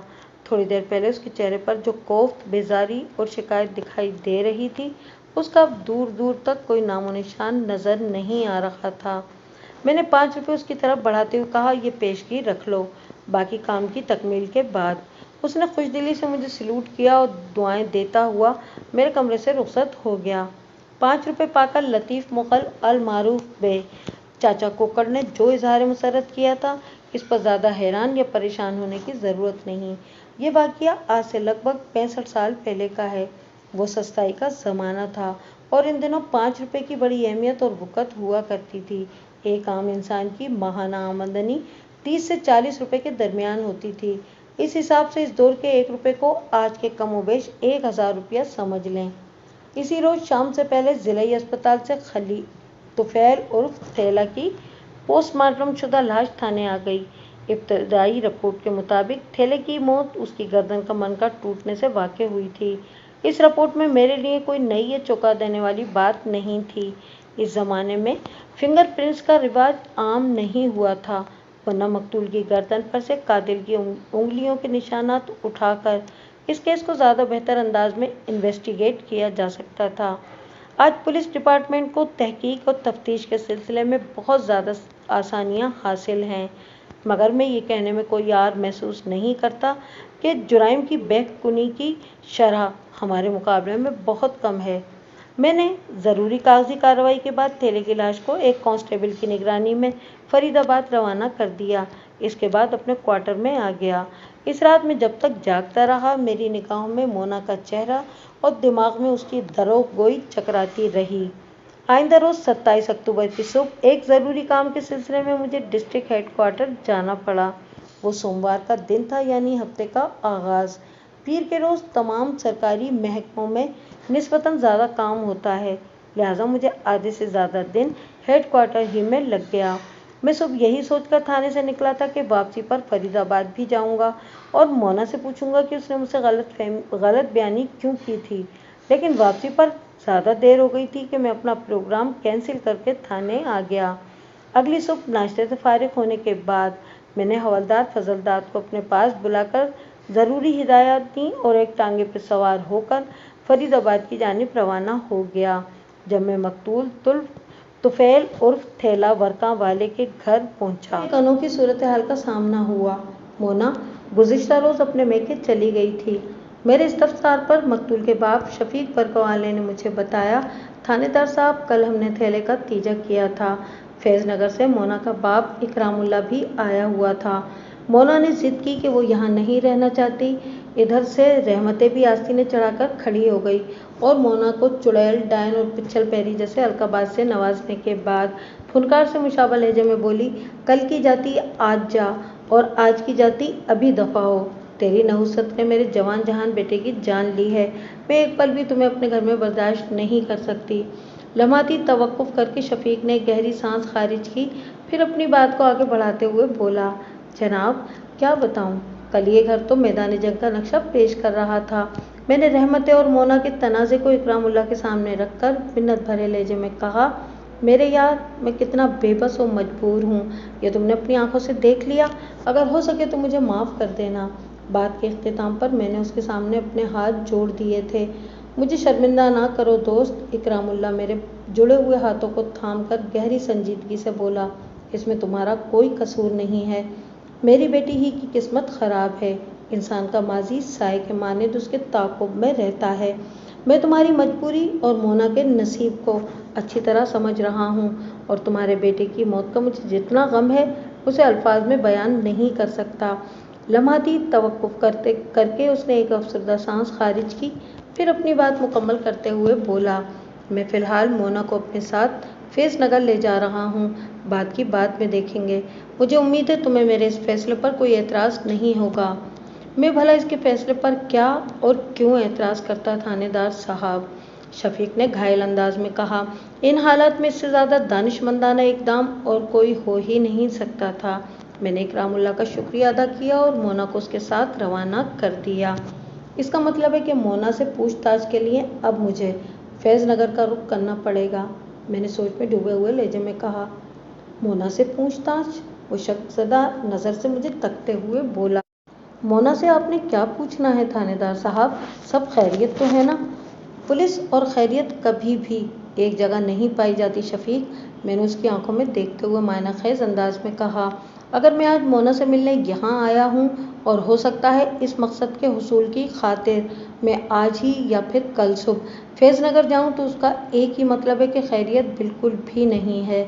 सोना रब खैर करे थानेदार साहब। वो सहमी हुई नज़र से मुझे देखते हुए बोला, आपने तो डराने वाली बातें शुरू कर दी हैं। कुछ मुझे भी तो बताएं कि आपके दिमाग में क्या चल रहा है। आपका चेहरा देखकर तो मुझे खौफ महसूस हो रहा है जनाब।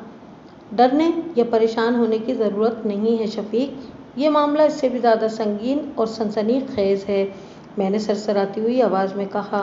तुमने अपने जवान जहान बेटे को अभी मट्टी में उतारा है, मैं थैले को वापस तो नहीं ला सकता, मगर मैं तुम्हारे दुख और दर्द में बराबर का शरीक हूँ। मैं तुमसे कुछ भी नहीं छुपाऊंगा, लेकिन इससे पहले कि मैं कुछ बताऊं तुम्हें मेरे चंद सवालात के 16 आने सच जवाब देना होंगे। बोलो मंजूर है? मैंने अपनी बात को सवालिया लहजे पर मुकम्मल किया तो शफीक ने इज़्तिरारी लहजे में कहा, थानेदार साहब, कब्र में उतरने वाली थैला की कसम, मैंने पहले भी आपसे कोई गलत बयानी नहीं की और ना ही अब कोई झूठ बोलूँगा। आपने जो भी पूछना है पूरे इत्मीनान से पूछ सकते हैं। क्या तुम मिर्गी के बारे में जानते हो? मैंने उसकी आंखों में देखते हुए सवाल किया। जी जानता हूँ, वो पलके झपकाते हुए उलझनज़दा अंदाज में बोला। ये किस किस्म का सवाल है थानेदार साहब? तुम मेरे सवालात की इकसाम में अपना दिमाग ना खपाओ, मैंने बदस्तूर उसकी आंखों में झांकते हुए कहा। तुम मिर्गी के हवाले से जो भी जानते हो मुझे बताओ। ये बहुत ही ख़तरनाक बीमारी है जनाब, वो गहरी संजीदगी से बताने लगा। जब इसका दौरा पड़ता है तो बंदे के हाथ पांव मुड़ जाते हैं, आंखें पलट जाती और गर्दन भी टेढ़ी हो जाती है, मुंह से बुलबुलों वाले झाग भी निकलने लगते हैं और मैंने सुना है कि जूती सुंघाने से दौरा ख़त्म हो जाता है। सिर्फ सुना ही है या तुमने किसी मरीज को जूता सुंघाने पर ठीक होते भी देखा है? मैंने कुरेदने वाले अंदाज में पूछा। देखा नहीं जी, वो नफ़ी में गर्दन हिलाते हुए बोला, बस सुना ही है। शफीक की फराहम करदा मालूमात गलत नहीं थीं। जहाँ तक जूता सुंघाने वाला टोटका है तो उसके पीछे दर हकीकत तेज़ बदबू का राज छुपा हुआ है। दौरे की हालत में अगर मरीज को कोई निहायत ही बदबूदार चीज़ सुंघा दी जाए तो उसके दिमाग में जारी मिर्गी की मौजें यानी कि वेव्स डिस्टर्ब हो जाती हैं। चुनांचे मुतासरा शख्स के जिस्म को लगने वाले झटके रुक जाते हैं और वो बदतरीन दिमागी कैफियत से निकल आता है। ये महज एक टोटका है जो अक्सर कामयाब हो जाता है। क्या थैले को मिर्गी के दौरे पड़ते थे? मैंने शफीक के चेहरे पर निगाह जमाकर सरसराती हुई आवाज़ में पूछा। या आप क्या कह रहे हैं थानेदार साहब? वो बेयकीनी से मुझे तकते हुए बोला।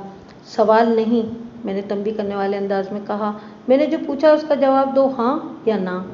ना जी, वो नफ़ी में गर्दन हिलाते हुए पूरे एतमाद अंदाज में बोला। अगर ऐसी कोई बात होती तो हम वर्कों वाला काम ही छोड़ देते। वर्कों वाला काम? मैंने सवालिया नज़र से उसकी तरफ देखा। मिर्गी का इस काम से क्या लेना देना? जनाब, मिर्गी का मरीज अचानक या मुसलसल पैदा होने वाली आवाज़ से भी बुरी तरह मुतासिर होता है, वो वजाहत करते हुए बोला। हम दिन भर घर में बैठकर वर्क कूटते रहते हैं, ये धमाकेदार आवाज़ें लगातार हमारे दिमाग पर हथौड़े बरसाती है। यूँ महसूस होता है जैसे हम चांदी के वर्क को नहीं, अपने मगज़ को कूट रहे हैं। शफीक की बात में वज़न था। तेज़, मुसलसल और धमाकेदार आवाज़ के मिर्गी के मरीज़ के दिमाग पर मुरतब होने वाले फौरी असरात से मैं वाकिफ़ था, मगर जब इब्तिदा में शफीक ने अचानक इसका जिक्र किया तो इस तरफ मेरा ध्यान नहीं गया था। ठीक है, मैंने मातिल अंदाज में कहा। अब तुम अच्छी तरह सोचकर मुझे बताओ कि मोना की चीख सुनकर जब तुम और तुम्हारी घरवाली दूल्हा दुल्हन के कमरे में दाखिल हुए थे तो खेतों की तरफ वाला कमरे का दरवाज़ा बंद था या खुला हुआ था? वो दरवाज़ा बंद था जनाब, उसने बताया, और अंदर से कुंडी भी लगी हुई थी। शफीक का मकान गली के आखिरी किनारे पर था और इसके बाद खेतों का एक तवील सिलसिला था। जैसा कि मैं बता चुका हूँ, इस घर का एक दरवाज़ा खेतों की तरफ भी खुलता था और मज़कूरा दरवाज़ा इसी कमरे में था जहाँ तुफैल उर्फ थैला की पुरस्रार मौत वाक़ हुई। शफीक का जवाब मोना के बयान की तस्दीक करता था, यानी वो दरवाज़ा अंदर से बंद था, जिसका मतलब था कि बाहर से कोई शख्स इस दरवाजे के रास्ते कमरे के अंदर दाखिल नहीं हुआ था। लेकिन खोजी लतीफ़ मुग़ल की तहकीक इस सूरत हाल से लग्गा नहीं खाती थी। खोजी के मुताबिक 10 नंबर के पाँव वाला कोई बंदा इस दरवाजे से कमरे में दाखिल हुआ था और इसी रास्ते से वापस भी गया था। खोजी ने मज़कूरा दरवाजे के लिए अगरचे पिछला दरवाजे के अल्फाज इस्तेमाल किए थे, मगर दर हकीकत वो इस घर की मकानियत के एतबार से साइड वाला दरवाज़ा कहलाता था। थानेदार साहब, अगर कोई हर्ज ना हो तो मुझे भी कुछ बताएं। मुझे गहरी सोच में डूबा देखकर शफीक ने तशवीश भरे लहजे में कहा। आप मुझे काफ़ी परेशान नज़र आ रहे हैं। कोई हर्ज नहीं है, मैंने ठोस अंदाज में इससे कहा। फिर नहायत ही मुख्तसर अल्फाज में इसे हकीकत हाल से आगाह करने के बाद, तायदी लहजे में इजाफा कर दिया। इन बातों को अभी खुद तक ही महदूद रखना, वरना तफ्तीश का सिलसिला मुतासिर हो सकता है। समझ गया थानेदार साहब, वो इस बात में गर्दन हिलाते हुए बोला।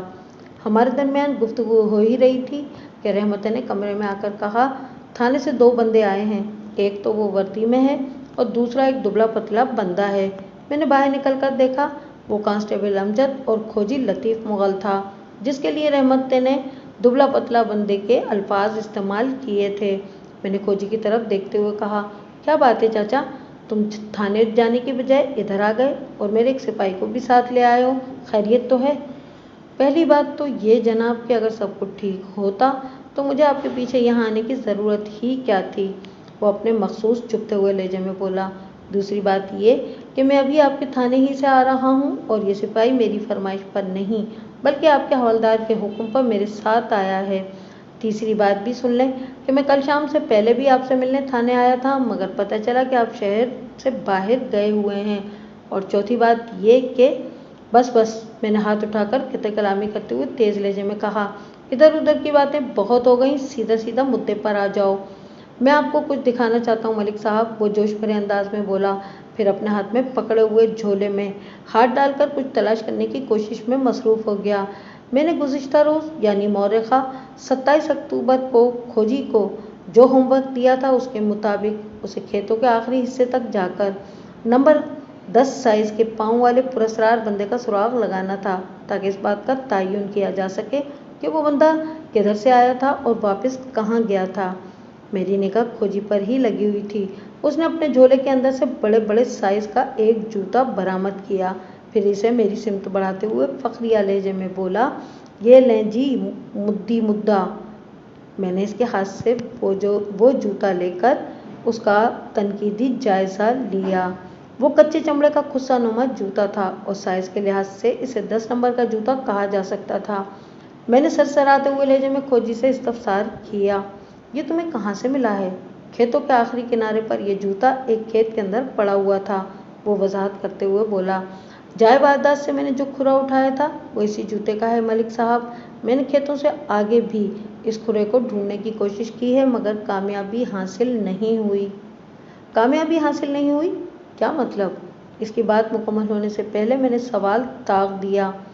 मतलब ये कि वो ठहरे हुए लहजे में बताने लगा, खेतों से आगे मुझे 10 नंबर साइज़ के एक और पाँव का खुरा मिला है, मगर इसका जूता ये नहीं था। यही समझ में आता है कि जूते का एक पाँव खेतों में गिर जाने के बाद इस बंदे ने जूते तब्दील कर लिए थे। मैंने अभी जिस नए खुरे का जिक्र किया है वो चंद कदम के बाद नापेद हो गया था। वहाँ पर मुझे एक घोड़े के पाँव के वाज़ेह निशान दिखाई दिए हैं। मैं दावे से कह सकता हूँ कि जिस बंदे की हमें तलाश है वो किसी घोड़े पर सवार होकर सीधा शुमाल की सिमत गया है। फरीदाबाद से शुमाल में 2 मील के फासले पर मौजे फैज़नगर था, यानी वो गांव जहां से मोना ब्याह कर आई थी। खोजी एक तजर्बेकार बंदा था। इसकी तहकीक से तो यही बात सामने आ रही थी कि थैले का कातिल किसी घोड़े पर सवार होकर फरीदाबाद के नवाही खेतों तक आया था, फिर मज़कूरा खेतों के अंदर से सफ़र करते हुए दूल्हा दुल्हन के कमरे तक पहुंचा था और अपना काम करने के बाद वो इसी तरीके से वापस फैज़नगर की जानिब चला गया था। कातिल का ताल्लुक फैज़नगर से था या किसी और इलाके से, इसका पता चलाना बेहद ज़रूरी था। और इससे भी ज़्यादा अहम बात ये कि वो बंदा बंद कमरे के अंदर दाखिल कैसे हुआ। मलिक साहब, शफीक की सरसराती हुई आवाज़ मेरी समाज से टकराई। मैं तन्हाई में आपसे कुछ ख़ास बात करना चाहता हूँ। मैंने चौंक कर उसकी तरफ देखा। मुझे उसके चेहरे पर हद दर्जा तशवीश नजर आई। मैं फ़ौरन से पेशतर उसे अंदरूनी कमरे में ले गया और उसकी आंखों में देखते हुए इस्तफसार किया। हाँ बताओ, कौन सी ख़ास बात है? खोजी जो खुस्सा लेकर आया है, वो इंकिशाफ अंगेज़ लहजे में बोला, वो तो इकरामुल्लाह का है। ये तुम क्या कह रहे हो शफीक? मैं गड़बड़ा कर रह गया। क्या तुम्हें पक्का यकीन है? जी हाँ, उसने इस बात में सर हिलाया और बताया। इस शादी से चंद रोज़ पहले जब मैं फैज़नगर गया था तो मैंने इकरामुल्लाह को यही खुस्सा पहने देखा था। 1 मिनट, मैंने सोच में डूबे हुए लहजे में कहा, ये ज़रूरी तो नहीं कि कच्चे चमड़े से बना हुआ इस किस्म का खुस्सा सिर्फ इकरामुल्लाह ही पहनता हो, ये किसी और शख्स का भी तो हो सकता है। मैं साइज़ की वजह से भी कह रहा हूँ जनाब, वो वजाहत करते हुए बोला। इकरामुल्लाह के पाँव और हाथ खासे बड़े हैं, जैसा कि उमूमन कुम्हारों के होते हैं। शफीक की बात सुनकर मुझे एक पुरानी कहावत याद आ गई, सर बड़े सरदारों के, हाथ बड़े कुम्हारों के, पाँव बड़े खरकारों के और पेट बड़े बीमारों के। फिर मैंने शफीक की तस्वीर करते हुए कहा, पाँव बड़े कुम्हारों के नहीं, खरकारों के। जी जी, वो जल्दी से बोला, मैं यही कहना चाह रहा था। ये भी तो हो सकता है, मैंने उसकी आंखों में देखते हुए कहा। इस नंबर के जूते फैज नगर में इकरामुल्लाह के अलावा भी कोई पहनता हो? जी हो सकता है, मगर मैं वसूख से इस बारे में कुछ नहीं कह सकता, वो मादिल अंदाज में बोला। मैं फैज नगर के हर बंदे को ज़ाती तौर पर नहीं जानता। और फरीदाबाद के बारे में तुम्हारी क्या राय है? मैं समझा नहीं जनाब, वो झंझता नज़र से मुझे तकने लगा। तुम फरीदाबाद के वसनीक हो, यहाँ के हर बंदे को तुमने अच्छी तरह देख रखा है, मैंने समझाने वाले अंदाज में कहा। क्या 10 नंबर का जूता पहनने वाला कोई बंदा इस गांव में मौजूद है? चंद्र में सोचने के बाद उसने मुतज़ब्ज़ब लहजे में जवाब दिया, मेरा ख्याल है कि नहीं। शफीक, तुम्हारे जवाब में यकीन और एतमाद का फुकदान नज़र आ रहा है, मैंने साफ गोई का मुजाहरा करते हुए कहा। बहरहाल फैज नगर का रुख करने से पहले मैं फरीदाबाद को चेक करना चाहूँगा। वैसे ये बात मेरी खोपड़ी में जगह नहीं बना रही कि थैले के कत्ल में उसके ससुर इकरामुल्लाह का हाथ हो। मैं भी किसी कीमत पर यह बात मानने को तैयार नहीं हूँ थानेदार साहब, वो जोर देकर बोला। जो बाप अपनी बेटी का घर बसाने के लिए हर वक्त फिक्र और परेशानी में घिरा रहता था और मेरे हामी भरने पर वो दिल की गहराइयों से मेरा शुक्रगुजार था, वो भला कैसे और क्यों अपने हाथों से अपने दामाद की जान ले सकता है? अगर ये गुस्सा वाक़ियतन इकरामुल्लाह का ही है तो, मैंने पुरख्याल अंदाज में कहा, फिर यकीनन किसी शरपसंद शख्स ने इसे इस केस में फंसाने की साजिश की है। मुझे भी कुछ ऐसा ही लगता है जनाब, वो ताइदी अंदाज में गर्दन हिलाते हुए बोला और पूछा, आप फरीदाबाद में क्या चेक करना चाहते हैं? तुम्हारे हिसाब से फरीदाबाद में मर्दों की तादाद क्या होगी? इसकी बात का जवाब देने की बजाय मैंने उल्टा सवाल कर दिया। यही कोई 150 होंगे जनाब, उसने बताया। मैं इन तमाम मर्दों के पाँव चेक करने का इरादा रखता हूँ, मैंने जवाब दिया, और वो भी खोजी लतीफ़ मुग़ल की निगरानी में, जिसने तुम्हारे बेटे थैले के कातिल का खुराब पकड़ा है। वो ऐसी नज़र से मुझे देखने लगा जैसे यकीन ना आ रहा हो कि थैले को मोना के जिन ने नहीं, किसी इंसान ने मौत के घाट उतारा था। मैंने शफीक को उसकी सोच के साथ साथ नबर्द आज़मा छोड़ा और इस मिशन में मसरूफ़ हो गया जिसका मैंने अज़्म ज़ाहिर किया था। ये कोई आसान काम नहीं था, पूरे गांव के मर्दों को जमा करना और फिर उनके पाँव का साइज़ और खुराक चेक करना। लगभग 5 घंटे में हमने अपना मिशन मुकम्मल कर लिया। जिन मर्दों को हमने चेक किया उनमें से किसी एक का पाँव भी 10 नंबर का नहीं था। मतलब ये कि बकुआ की रात मोना और थैला की ख्वाबगाह में दाखिल होने वाले कातिल का ताल्लुक फरीदाबाद से नहीं था। मैंने फिर भी एहतियातन पूछ लिया, कोई रह तो नहीं गया भाई? हर तरफ से मुझे नफ़ी में जवाब मिला। अब इतना वक्त नहीं बचा था कि मैं फैज नगर का कस्द करता। मैंने इस काम को कल के लिए छोड़ा और थाने का रुख किया। जब हम थाने पहुँचे तो मगरिब की अजान हो रही थी। मेरे लिए क्या हुक्म है मलिक साहब? लतीफ़ मुग़ल ने उम्मीद भरी नज़र से मुझे देखते हुए पूछा। क्या तुम हुक्म के ग़ुलाम हो चाचा, जो इस किस्म के सवाल कर रहे हो? मैंने छेड़ने वाले अंदाज में पूछा। मैं हुक्म का ग़ुलाम और आपके हुक्म का यक्का हूँ सरकार, वो दोनों हाथ जोड़ते हुए बोला। अगर आप मुझे फारिग कर दें तो आपकी मेहरबानी होगी जनाब। चाचा, फरागत तो मिलेगी काम की तकमील के बाद, मैंने दो टोक अंदाज में कहा। जब तक थैले का कातिल मेरे हत्थे नहीं चढ़ जाता, मैं तुम्हें अपने हाथ से छोड़ने वाला नहीं, लिहाजा मैं जैसा कहता हूँ चुपचाप करते जाओ। लम्हाती तवक्कुफ़ करके मैंने एक गहरी सांस ली, फिर इन अल्फाज में इजाफा कर दिया, कल सुबह थाने में हाजिर हो जाना, हम एक साथ फैज नगर जाएंगे। वो बुरा सा मुँह बनाकर रह गया, कुछ बोला नहीं।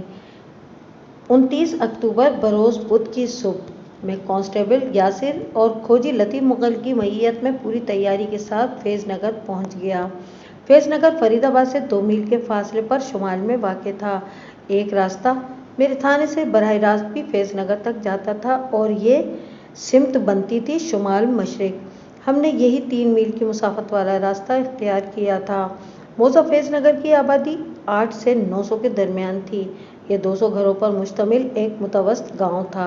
हमने इकरामुल्लाह के घर का रुख किया। मैं और यासिर पुलिस यूनिफॉर्म में थे, जबकि लतीफ़ मुग़ल ने अवामी लिबास सेबतन कर रखा था। इकरामुल्लाह का घर तलाश करने में हमें कोई दिक्कत या परेशानी नहीं हुई। अपने दरवाजे पर पुलिस को देखकर इकरामुल्लाह घबरा सा गया।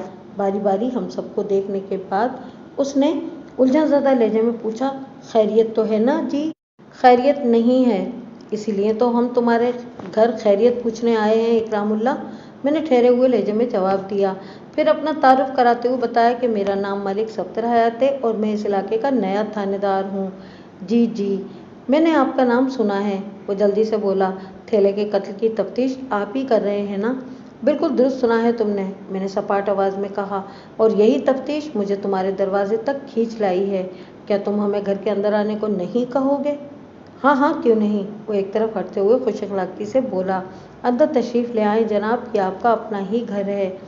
हम सब इकरामुल्लाह की बैठक में पहुंच गए। इकरामुल्लाह एक अधेड़ उम्र शख्स था, दराज कामत और हाथ पाँव का मजबूत। इस दौरान में मैंने उसके हाथ और पाँव पर खुसूसी निगाह रखी हुई थी। शफीक वर्का वाले का अंदाज बिल्कुल सही था। इकरामुल्लाह के पाँव में 10 नंबर का जूता ही आता था। मैं चाय पानी के लिए थोड़ी देर के बाद पूछ सकूंगा थानेदार साहब, वो माजरत खाना अंदाज में बोला। दरअसल मोना अपने घर में नहीं है, वो आ जाए तो फिर आपकी खातिर तवाज़ो का बंदोबस्त करता हूँ। मोना अपने घर में नहीं है का क्या मतलब हुआ इकरामुल्लाह? मैंने चौंक कर उसकी तरफ देखा। क्या ये उसका घर नहीं है? यही घर है थानेदार साहब, वो वजाहत करते हुए बोला। मेरे बताने का मकसद यही था, बस परेशानी में उल्टा सीधा मुँह से निकल गया। मैं तुम्हारी परेशानी को समझ सकता हूँ, मैंने हमदर्दी भरे अंदाज में कहा। खुदा खुदा करके तुमने अपनी अकलौती बेटी का घर बसाया था, पता नहीं किस बदखा की नज़र लग गई, ये शादी एक दिन भी न चल सकी। क्या करें जी, ये तो मालिक की मर्जी है ना थानेदार साहब, वो टूटे हुए लहजे में बोला। मालिक ने मोना के नसीब में यही सब लिखा था। मोना कहाँ गई है? मैंने तेज लहजे में इस्तफसार किया। ठेले की मौत के बाद तो इसे इद्दत में बैठना चाहिए था। कैसी शादी और कैसी इद्दत थानेदार साहब, वो एक ठंडी सांस खारिज करते हुए बोला। रहमत ने इसे अपने घर की बहू तस्लीम किया और ना ही इसकी सुहागरात हो सकी, फिर कहाँ का निकाह और कहाँ की इद्दत जनाब। बात ख़त्म करते हुए उसकी आंखें डबडबा गईं। बेटी का घर उजड़ने के गम ने उसे निढाल और बेहाल कर रखा था। इस नाजुक सूरत हाल में मैंने इससे निकाह की शरई हैसियत और इद्दत की अहमियत पर कोई बहस करना मुनासिब ना जाना और इंतहाई सादगी में अपना सवाल दोहरा दिया। इकरामुल्लाह, तुमने ये नहीं बताया कि मोना गई कहाँ है? इधर ही आसपास के किसी घर में होगी, उसने जवाब दिया। आप बैठे, मैं इसे बुलाकर लाता हूँ ताकि वो आपके लिए। इस तकल्लुफ़ की कोई ज़रूरत नहीं इकरामुल्लाह, मैंने किते कलामी करते हुए दो टोक अंदाज में कहा। हम यहाँ खातिर मदारात कराने नहीं आए। जब तक मोना नहीं आ जाती तो मुझसे बात करो और सबसे पहले मुझे ये बताओ कि तुम्हारे जिगर का क्या हाल है। उसने चौंक कर मुझे देखा और बेसाख्ता उसके मुंह से निकला, क्या आपको मेरी बीमारी का भी इल्म है? मैं इस इलाके में थाना इंचार्ज बनकर आया हूँ इकरामुल्लाह, मैंने उसकी आंखों में देखते हुए मातिल अंदाज में कहा। यहाँ बसने वाले लोगों की खैर खबर रखना मेरे फ़राइज़ का हिस्सा है। मैं तो ये भी जानता हूँ कि तुम 10 नंबर का जूता पहनते हो। आखिरी जुमला मैंने सनसनीखेज अंदाज में अदा किया था। वो बेहद हैरत भरे लहजे में बोला, आप बिल्कुल ठीक कह रहे हो थानेदार साहब, मेरे जूते का यही साइज़ है। मैंने लतीफ़ मुग़ल को इशारा किया। उसने अपने झोले में से 10 नंबर के खुस्से का एक पाँव निकालकर मेरी जानिब बढ़ा दिया। मैंने मज़कूरा जूते को इकरामुल्लाह की तरफ बढ़ाते हुए तेज़ लहजे में इस्तफसार किया, क्या ये तुम्हारे जूते ही का पाँव नहीं है क्या? उसने खुस्से पर सरसरी सी निगाह डाली, फिर नफ़ी में गर्दन हिलाते हुए जवाब दिया, नहीं जनाब, अगरचे मेरे पास भी ऐसा एक खुस्सा है, मगर ये वो नहीं है। फिर इसने मुझसे पूछा, आपको ये एक पाँव कहाँ से मिला? थानेदार साहब, मैंने सरेदस्त उसके सवाल का जवाब देना ज़रूरी न जाना और अपनी तफ्तीश को आगे बढ़ाते हुए पूछा, अगर ये तुम्हारे खुस्से का पाँव नहीं है तो फिर तुम्हारा मुकम्मल खुस्सा तो इस वक्त घर ही में मौजूद होगा। जी, वो अंदर रखा है, उसने पुरवसूख अंदाज में कहा। मैं तुम्हारा वो खुस्सा देखना चाहता हूँ, मैंने ठोस लहजे में कहा। अभी दिखाता हूँ जनाब। वो बैठक से उठकर घर के अंदरूनी हिस्से की जानिब बढ़ गया। 1 मिनट से भी पहले इकरामुल्लाह अंदर से अपना खुस्सा निकाल लाया।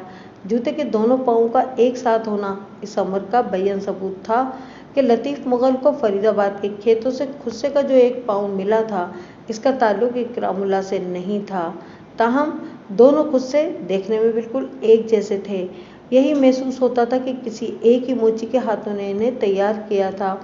इसी गहरी मुशाबहत की बुनियाद पर ही शफीक को ऐसा लगा था कि लतीफ़ मुग़ल का तैयार करता जूता इकरामुल्लाह का है। तुमने ये खुस्सा कहाँ से बनवाया है? मैंने इकरामुल्लाह से पूछा। खुशिया मोची से सरकार, उसने बताया। फैज़ नगर में एक ही मोची है, यहाँ के बसनीक इसी से जूते बनवाते हैं। मैंने लतीफ़ मुग़ल के दरियाफ्त करदा जूते का या उस इकरामुल्लाह को दिखाते हुए सपाट आवाज़ में दरियाफ्त किया। अगर ये तुम्हारा जूता नहीं है तो फिर मुझे बताओ कि ये किसका हो सकता है। मैंने फरीदाबाद के एक एक बंदे का पाँव चेक कर लिया है, वहाँ इस साइज़ का जूता कोई भी नहीं पहनता। इस खुस्से का ताल्लुक यकीनन फैज़ नगर ही के किसी बासी से है। खुशिया ने एक बार मुझे बताया था कि मेरे साइज़ का पाँव फैज़ाबाद में सिर्फ 2 बंदों ही का है। इकरामुल्लाह ने कहा, एक मेरा और एक भोला पहलवान का। हो सकता है ये खुस्सा भोला पहलवान का हो। इस सिलसिले में आप खुशिया मोची से भी तस्दीक कर सकते हैं। लेकिन एक बात मेरी समझ में नहीं आ रही थानेदार साहब। वो रुककर उलझन ज़दा नज़र से मुझे देखने लगा।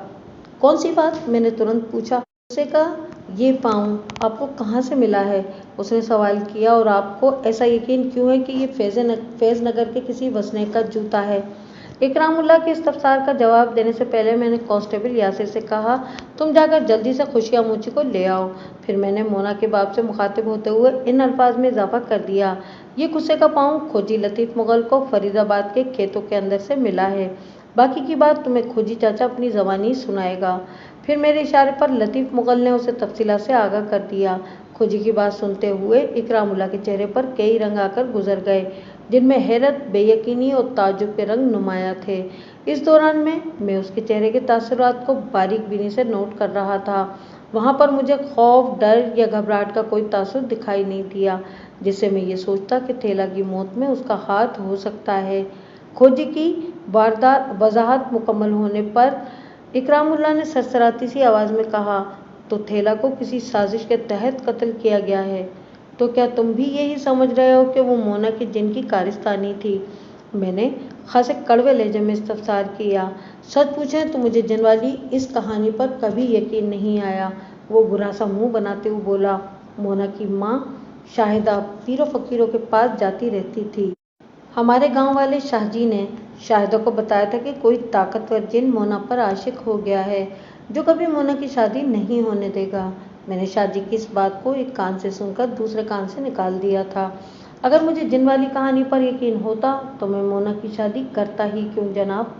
लोग तो यहाँ तक भी कहते हैं कि तुम्हारी बीवी ने शादी की बात पर यकीन न करते हुए मोना की शादी की कोशिश की तो इसका जिगर खराब हो गया, फिर इसी बीमारी ने उसकी जान ले ली। मैंने उसकी आंखों में देखते हुए मायनाखेज अंदाज में कहा, और जब से तुमने मोना की शादी के बारे में सोचना शुरू किया तो तुम भी आर्ज़ाए जिगर में मुब्तला हो गए हो। लोगों की ज़बान को तो कोई नहीं पकड़ सकता थानेदार साहब, वो मादिल अंदाज में बोला। इन्हें जो बोलना होता है वो बोलते रहते हैं। मैं ज़ाती तौर पर ऐसी बातों को बकवास समझता हूँ। मैं तो बस ये जानता हूँ कि वो सांस हमवार करने की गज़ से रुका और फिर अपनी बात मुकम्मल करते हुए बोला, इंसान की ज़िंदगी, मौत, सेहत और बीमारी सिर्फ अल्लाह पाक के हाथ में है। वही ज़ात हर एक शे पर कादिर है। जो रात कब्र में है वो बाहर हो ही नहीं सकती, और जिसे अल्लाह रखे उसे कौन चखे। सुबहान अल्लाह। मैंने सताइशी नज़र से इकरामुल्लाह की तरफ देखा और कहा, ये की है तुमने अहले ईमान मर्दों वाली बात। तुम्हारे ख्यालात सुनकर मेरा दिल खुश हो गया है। मैं तो एक गुनाहगार बंदा हूँ थानेदार साहब, वो निहायती आजिज़ी से बोला। मेरा जिगर खराबी के आखिरी मकाम पर है, पता नहीं कब बुलावा आ जाए। यही सोचकर मैंने मोना की शादी कर दी थी कि पता नहीं मेरी मौत के बाद इस बेचारी का क्या बनेगा। मगर सोने रब को कुछ और ही मंजूर था। वो बसने से पहले ही उजड़ गई। बात मुकम्मल करने के बाद वो आंखों में उतर आने वाली नमी को खुश्क करने लगा। मैं खुद चूँकि एक बेटी का बाप था, इसलिए एक बाप के अपनी बेटी के लिए एहसासात और जज्बात को अच्छी तरह समझ सकता था। मैंने उसकी दिलजोई और अश्कशोई की गर्ज से हमदर्दी भरे लहजे में कहा, कौन गुनाहगार है और कौन नेकूकार, ये सिर्फ अल्लाह ताला ही जानता है। मैं समझता हूँ तुम वाकई इकरामुल्लाह हो। अल्लाह खुशकिस्मत लोगों ही को बेटी जैसी नेमत से नवाजता है। हमारे दरमियान ये गुफ्तगू जारी ही थी कि यासिर खुशियाँ मोची को लेकर आ गया। आइंदा 1 घंटे तक मैंने मुख्तलिफ ज़ावियों से मज़कूरा मोची को घिसा। उसने मेरे सवालात के जवाब में जो कुछ बताया वो इकरामुल्लाह के बयान की तस्दीक करता था। यानी फैज़ नगर में सिर्फ 2 अफराद ही के पाँव का साइज़ 10 नंबर का था, जिनमें से एक इकरामुल्लाह और दूसरा भोला पहलवान था। मोची ने खुस्से के पाँव को देखते ही पहचान लिया था और मुझे बड़े वसूख से बताया था, थानेदार जी, ये खुस्सा तो मैंने पहलवान जी के लिए तैयार किया था। जब दोनों बंदों के पाँव का साइज़ और नंबर एक ही है तो फिर तुम ये दावा किस बुनियाद पर कर रहे हो? मैंने उसके चेहरे पर निगाह गाड़कर कड़े लहजे में दरियाफ्त किया। खुस्से का ये पाँव इकरामुल्लाह का भी तो हो सकता है। नहीं जनाब, वो नफ़ी में गर्दन हिलाते हुए बोला, इन दोनों बंदों के पाँव का नंबर भले एक जैसा है लेकिन साइज़ में थोड़ा फ़र्क है। मेरा मतलब है इकरामुल्लाह और भोले के पाँव का लंबाई एक जैसी है, लेकिन पहलवान जी का पाँव कदरे भारी है, जिसकी वजह से उसके जूते को मामूली सा चौड़ा यानी थोड़ा खुला रखना पड़ता है ताकि जूते के अंदर पाँव फंसकर ना रह जाए और इसे आसानी से पहना और उतारा जा सके। खुशियाँ मोची के बयान करता तकनीकी नुक्ते को जहन में रखकर मैंने दोबारा दोनों जूतों का तनकीदी जायज़ा लिया तो ये बारीक सा फ़र्क मेरी समझ में आ गया। खुस्से का जो पाँव लतीफ़ मुग़ल को फरीदाबाद के खेतों में से मिला था वो बिलाशुबा भोला पहलवान ही का था, क्योंकि वो इकरामुल्लाह के खुस्से की बनिस्बत थोड़ा ज़्यादा कुशादा था। खुशियाँ मोची की पेशावराना वजाहत के बाद थेला के कातिल के हवाले से इकरामुल्लाह के साथ शक के दायरे से बाहर निकल गई थी और भोला अब इस मकाम पर फायज हो चुका था। मैंने खुशिया को फारिग करते हुए तहकमाना अंदाज में कहा, तुम मेरे बंदों को अपने साथ ले जाओ और अपने पहलवान जी का घर दिखा दो। जो हुक्म माई बाप वो फर्मा बरदारी से बोला। यासिर, तुम और लतीफ़ मुग़ल खुशिया के साथ जाओ, मैंने कांस्टेबल से कहा, और तुम लोगों ने हर कीमत पर भोले का यहाँ लेकर आना है। अगर वो आए बाएँ शाएँ करने की कोशिश करे तो तुम्हें हर नौयत की सख्ती अपनाने का इख्तियार है। समझ गया मलिक साहब, यासिर ने चाको चौबंद लहजे में कहा। मैं लतीफ़ मुग़ल की जिस्मानी इस्तिताअत से बखूबी वाकिफ़ था। एक हट्टा कट्टा पहलवान तो बहुत दूर की बात है, अगर मैं इसे बकरी का एक बच्चा भी पकड़ने भेजता तो वो हाँफता काँपता वापस आकर यही कहता कि मलिक साहब वो बकरी का नहीं, शैतान का बच्चा है। आपने बकरा बताकर मुझे एक शतूंगड़े के पीछे दौड़ाया। मैं जानता था कि चाचा कुक्कड़ यासिर की कोई हंगामी मदद नहीं कर सकेगा, लेकिन मैंने एक ख़ास मकसद के तहत इसे कांस्टेबल के हमरा रवाना कर दिया था, और वो मकसद था इकरामुल्लाह से तन्हाई में चंद अहम और सनसनीखेज़ बातें करना, ऐसी बातें जो किसी और के सामने नहीं की जा सकती थीं। जब हम दोनों के सिवा कोई तीसरा इस घर में मौजूद ना रहा तो मैंने सरसरी अंदाज में कहा, इकरामुल्लाह, पता नहीं तुम भी क्या सोच रहे होगे, मैंने तुम्हारे घर को ही थाना बना लिया है और थेले के कत्ल की सारी तफ्तीश इधर ही बैठकर किए जा रहा हूँ। ऐसी कोई बात नहीं जनाब, वो मातिल अंदाज में बोला। मैं तो खुद यही चाहता हूँ कि थेले का कातिल जल्द से जल्द कानून की गिरफ्त में आ जाए। अगर तुम इस तरह मुझसे ताउन करते रहे तो मैं अनकरीब थेले के कातिल को आईनी सलाखों के पीछे भेजने में कामयाब हो जाऊँगा, इंशाअल्लाह। मैं तो हर किस्म के ताउन के लिए तैयार हूँ जनाब, वो गहरी संजीदगी से बोला। आप बस हुक्म करें। तुमसे ज़्यादा मुझे मोना का ताउन दरकार है इकरामुल्लाह, मैंने उसकी आंखों में आंखें डालकर सनसनीखेज़ अंदाज में कहा। वो तुम्हारी बनिस्बत ज़्यादा आसानी से मुझे कातिल तक पहुँचा सकती है।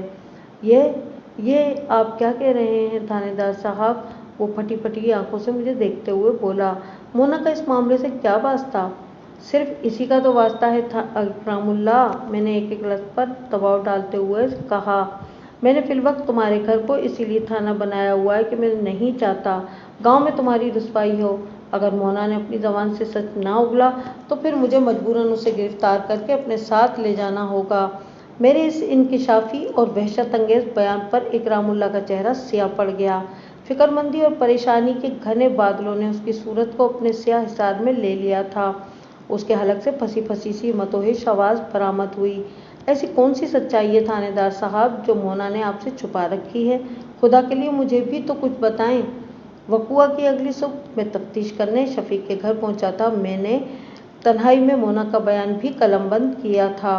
मैंने नहायत ही मुख्तसर अल्फाज में मोना से होने वाली बातचीत को इकरामुल्लाह के गोशगुजार करने के बाद कहा। अभी मोना आ जाए तो मैं तुम्हारी मौजूदगी ही में उससे पूछताछ करूँगा, फिर सारी हकीकत तुम पर वाज़ेह हो जाएगी। फिलहाल तुम उसको बुलाकर लेकर आओ। कई एक खतरनाक झूठ उसने मुझसे बोले हैं जो कि संगीन जुर्म के ज़ुमरे में आते हैं।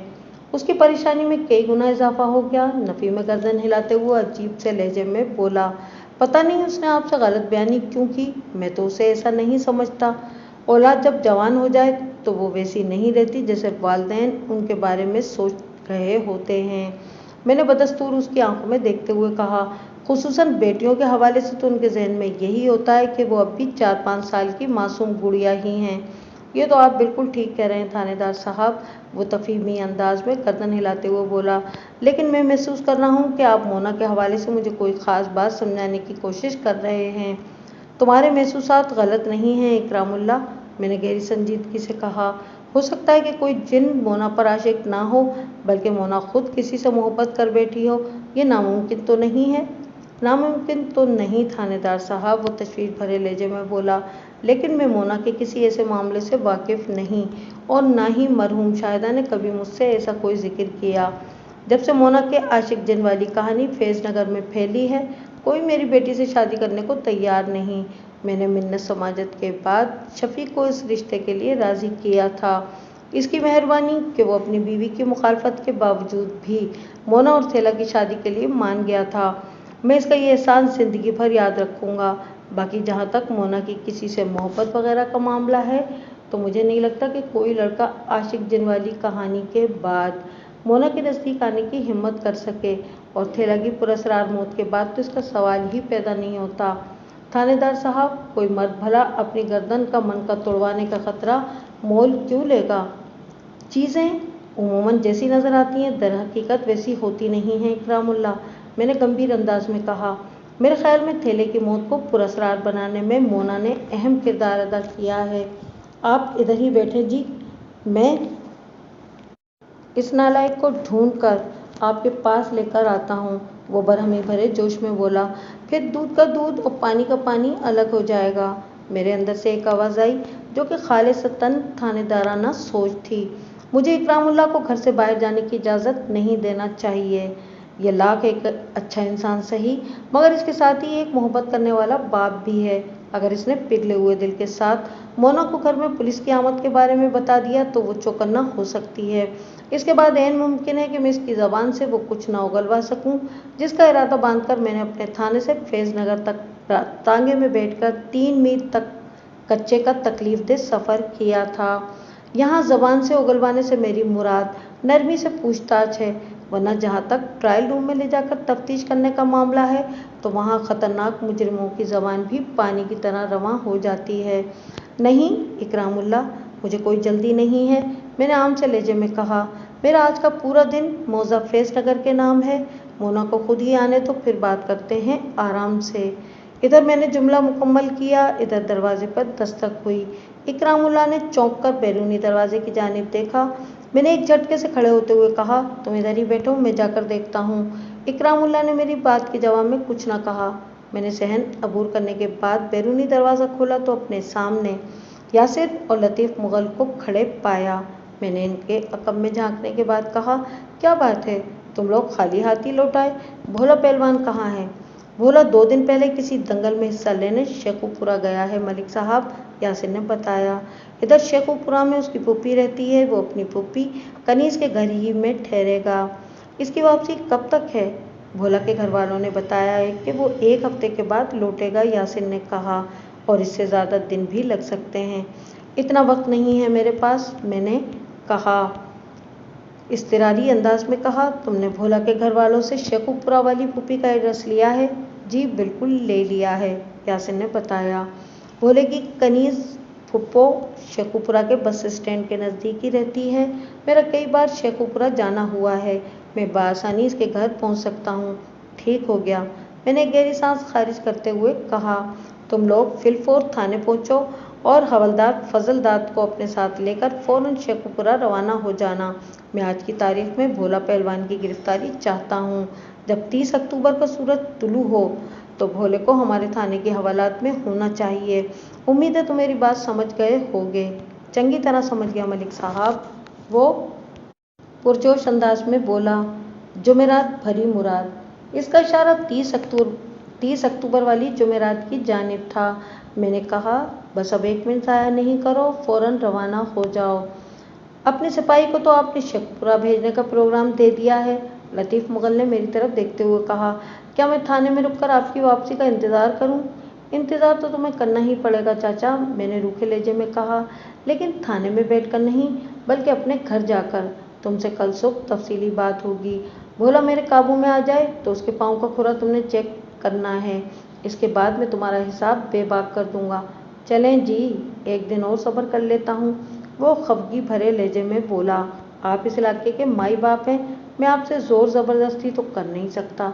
ये बात बहुत कम लोगों को मालूम होगी कि हमारे पास खोजी और मुखबिर वगैरह का कोई बाकायदा बजट नहीं होता। इन लोगों को थाना इंचार्ज अपनी जेब खास से अदायगी करता है। बहरहाल इस किस्म के किरदार किसी भी केस को हल करने में काफ़ी मुफीद साबित होते हैं, इसलिए इन्हें मुआवजा देने के साथ ही इस कबील की उल्टी सीधी बातें भी बर्दाश्त करना पड़ती हैं। वही बात कि दूध देने वाली गाय की लात तो खाना ही पड़ती है। फैज़ नगर के वसनीक इकरामुल्ला के घर के एक कमरे में इस वक्त 3 अफराद मौजूद थे, यानी मैं, मोना और उसका बाप इकरामुल्ला। मोना सहमी हुई नज़र से मुझे तक रही थी। मैंने इसे मुखातिब करते हुए धीमे लहजे में कहा, मोना, मैंने तुम पर वाज़ेह कर दिया था कि अगर तुम्हारे बयान की एक भी बात गलत निकली तो मैं तुम्हारे ताक़ुब में फरीदाबाद से होते हुए फैज़ नगर पहुँच जाऊँगा। और देख लो, मैं इस वक्त तुम्हारे घर के अंदर मौजूद हूँ। मम मेरा कोई कसूर नहीं, उसने भराई हुई आवाज़ में बोलना शुरू किया ही था कि मैंने हाथ के इशारे से इसे मना कर दिया। मैं जानता हूँ तुमने थेले को कत्ल नहीं किया, मैंने उसके चेहरे पर निगाह गाड़ कर मातिल अंदाज में कहा, मगर तुमने मुझे सरासर एक झूठी कहानी सुनाई थी। मैंने अपनी मेहनत और तजुर्बे से ये मालूम कर लिया है कि थैले को तुम्हारे आशिक जिन ने नहीं, बल्कि एक इंसान ने गर्दन तोड़कर मौत के घाट उतारा था, और वो भी तुम्हारी आंखों के सामने। और इस घिनौने फेल में तुमने भी कातिल की भरपूर मदद की थी। मैं गलत तो नहीं कह रहा ना? उसने उस बात में जवाब दिया और ना ही इनकार में कुछ कहा, बस खौफजदा नज़र से कभी मुझे और कभी अपने बाप को देखती चली गई। मोना, तुम्हारा बाप एक माकूल और इज्जतदार इंसान है। मैं इसी की वजह से तुम्हारे साथ नरमी का बर्ताव कर रहा हूँ, मैंने समझाने वाले अंदाज में कहा। अगर तुमने मुझे सब कुछ सच बता दिया तो मैं वादा करता हूँ कि तुम्हें गिरफ्तार करूँगा और ना ही तुम्हारे खिलाफ कोई मुकदमा बनाऊँगा। ये तुम्हारे अपने बचाव का आखिरी मौका है, और ये मौका मैं तुम्हें इकरामुल्ला की शराफत के सदके दे रहा हूँ, वरना इस केस की हकीकत क्या है वो पूरी तरह मुझ पर आया हो चुकी है। लेकिन मैं तुम्हारी ज़बान से सच सुनना चाहता हूँ। वैसे मैंने भोला पहलवान की गिरफ्तारी के लिए एक पुलिस पार्टी शेखपुरा रवाना कर दी है। वो आज रात किसी वक्त मेरे थाने के हवालात में होगा। मेरे आखिरी अल्फाज ने मोना के चेहरे पर ज़लज़ले के आसार पैदा कर दिए। उसने एक खौफ से लबरेज झुरझुरी ली और यकायक बिलक बिलक कर रोना शुरू कर दिया। मैंने एक बात नोट की थी, मैंने फरीदाबाद में भी उसे रोते देखा था। तब शफीक और जरीना की मदद से मैंने उसे बमुश्किल चुप कराया था। यहाँ उसके आंसू पोंछने और तसल्ली दिलासा देने के लिए उसका सगा बाप मौजूद था। चुनाचे उसे संभालना ज़्यादा मुश्किल साबित नहीं हुआ। 10 से 15 मिनट के अंदर वो बयान देने के काबिल हो गई। 16 आने सच्चा और खराब बयान। अब की बार मोना ने मुझे जो कहानी सुनाई वो मेरी अब तक की तफ्तीश से लगा खाती थी। तमाम उसे फैसला कुन और नतीजा खेज बनाने के लिए भोला पहलवान का मेरी गिरफ्त में आना बहुत ज़रूरी था, और इस मकसद के लिए मुझे थोड़ा इंतज़ार करना था। जब तक मैं इस केस को हल नहीं कर लेता, मोना इस घर के अंदर नज़रबंद रहेगी। मैंने इकरामुल्ला की तरफ देखते हुए दो टोक अंदाज में कहा, चाहे कितना भी ज़रूरी काम क्यों ना हो, ये घर से बाहर कदम नहीं रखेगी और ना ही कोई मिलने घर में आएगा। कम से कम आइंदा 24 घंटे के लिए ये पाबंदी लाजिमी है। क्या तुम ऐसा कर लोगे? जी मैं कर लूँगा, वो मजबूत लहजे में बोला। आपने मेरी इज्जत के तहफ़्फ़ुज़ की खातिर इतनी नरमी बरती है, मैं आपका ये एहसान ज़िंदगी भर याद रखूँगा थानेदार साहब। और तुम क्या कहती हो? मैंने मोना की तरफ देखते हुए इस्तफसार किया। अपने बाप के लिए कोई मुश्किल तो खड़ी नहीं करोगी? اگر ایسا کوئی ارادہ ہے تو ابھی بتا دو، میں تمہیں گرفتار کر کے اپنے ساتھ لے جاتا ہوں۔ وہ شدت سے نفی میں گردن ہلاتے ہوئے بولی، مجھے اپنی غلطی کا احساس ہو گیا ہے، آپ نے جیسا کہا ہے میں اس پر عمل کروں گی۔ یہ اچھی بات ہے کہ تمہیں اپنی غلطی کا احساس ہو گیا ہے، میں نے ٹھہرے ہوئے لہجے میں کہا، اور یہی احساس دلانے کے لیے میں نے تمہارے ساتھ سختی نہیں اپنائی۔ مجھے اندازہ ہو گیا تھا کہ ایک شاطر شخص نے تمہاری سادگی اور معصومیت کا فائدہ اٹھانے کے لیے یہ گھٹیا چال چلی تھی۔ بہرحال میں نے لمحاتی توقف کر کے ایک آسودہ سانس لی، پھر ان الفاظ میں اضافہ کر دیا، تم لوگوں کو پریشان ہونے کی ضرورت نہیں، میں سارے معاملات کو سنبھال لوں گا۔ تم نے قانون سے تعاون کیا ہے، تمہاری حفاظت اب میری ذمہ داری ہے۔ کانسٹیبل یاسر کی بات بالکل درست ثابت ہوئی تھی۔ اس کیس کے لیے جمعرات واقعتاً بھری مراد بن گئی تھی۔ گزشتہ رات کے دوسرے حصے میں بھولا پہلوان کو شیخو پورہ سے گرفتار کر کے میرے تھانے کی حوالات میں پہنچا دیا گیا تھا۔ رات کے باقی حصے میں حوالدار فضل داد نے بھولا کے ساتھ ایسا دنگل کھیلا تھا کہ اس کی ساری شہزوری ناک کے راستے اور پتہ نہیں کون کون سے راستے سے نکل گئی تھی۔ جب میں جمعرات کی صبح تھانے پہنچا تو بھولے کی حالت کسی کیچوے سے بھی زیادہ حقیر اور بے توقیر ہو چکی تھی۔ یہ فضل داد کی مخصوص تفتیش کا اعزاز تھا، جس کے سامنے بھولا پہلوان کا کوئی داؤ، کوئی پینترا کامیاب نہیں ہو سکا تھا۔ مردنی زدہ نحیف آواز میں بھولے نے اپنا جو حلفیہ بیان قلم بند کروایا وہ مونا کی سنائی ہوئی کہانی کی تصدیق کرتا تھا۔ مونا اور بھولا اپنی بے وقوفی میں ایک عیار اور چالاک شخص کے ہاتھوں کا کھلونا بن گئے تھے، اور اس مکار شخص کا نام تھا پیر وحید شاہ، جس نے اپنی ہوسکاری کو زندہ و تابندہ رکھنے کے لیے ان دونوں کا استعمال کیا تھا۔ بھولے کو پیر صاحب نے کہانی فٹ کی تھی کہ اگر وہ مونا کے پہلے شوہر کی گردن کا کڑاکا نکال کر اسے موت کے گھاٹ اتار دے تو مونا کا جن ہمیشہ ہمیشہ کے لیے اس کی جان چھوڑ دے گا۔ بعد میں وہ مونا پر ایسا عمل کرے گا کہ وہ بھولے کی دیوانی ہو جائے گی۔ ایک پرکشش اور حسین و جمیل لڑکی کے حصول کی خاطر بھولا پیر وحید شاہ کی بات ماننے کے لیے تیار ہو گیا تھا۔ دوسری جانب اس نے مونا کو یقین دلایا تھا کہ اگر کوئی اس کے پہلے شوہر کو قتل کر دے تو عاشق جن سے سدا کے لیے اسے نجات مل جائے گی۔ مونا نے پوچھا کہ مگر یہ کام میرے بس کا تو نہیں؟ پیر صاحب نے کہا کہ میں اس کا بندوبست کر دوں گا، تم نے بس تعاون کرنا ہے۔ مونا ہر نوعیت کے تعاون کے لیے آمادہ ہو گئی۔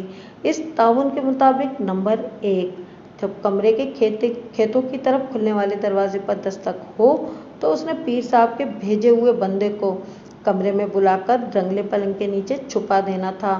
پھر جب وہ تھیلے کی زندگی کا چراغ گل کر دے تو اس کے جانے کے بعد کمرے کے مذکورہ دروازے کو اندر سے کنڈی لگا کر ایک دلدوز چیخ مارنا تھی، بعد ازاں سب کو عاشق جن والی کہانی سنانی ہے اور یہ قتل جن کے کھاتے میں چڑھا دینا تھا۔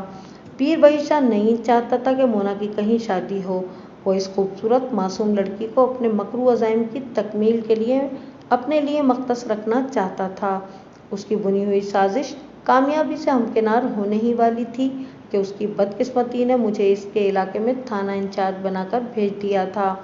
ایک بات کی وضاحت ضروری سمجھتا ہوں کہ میں سچے بزرگان دین اور اولیاء کرام کا بے حد احترام کرتا ہوں، مگر انسان کے لبادے میں چھپے ہوئے ہوسناک خونخوار بھیڑیوں کو بے نقاب کرنا بھی ضروری سمجھتا ہوں۔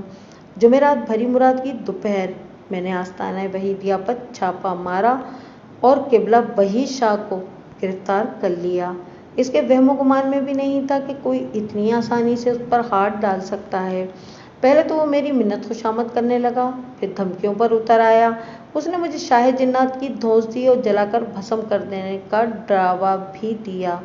میں نے اس کے گال پہ زناٹے دار تھپڑ رسید کرنے کے بعد حقارت بھرے لہجے میں کہا، او نقلی شاہ، تم پیر نہیں ہو، مرید ہو، اور وہ بھی مرید ہوس۔ تمہاری اسی ہوا و ہوس نے ایک معصوم انسان کی جان لے لی ہے، تم کسی روح رعایت کے لائق نہیں ہو۔ وہ ایک مرتبہ پھر میری منت سماجت پر اتر آیا۔ بکواس بند کرو ڈبہ پیر، میں نے زہریلے انداز میں کہا، تم جیسے غلیظ اور جعلی لوگوں کے کالے کرتوتوں کی وجہ سے سفید پوش اللہ والوں کو بھی دنیا شک کی نظر سے دیکھنے لگتی ہے۔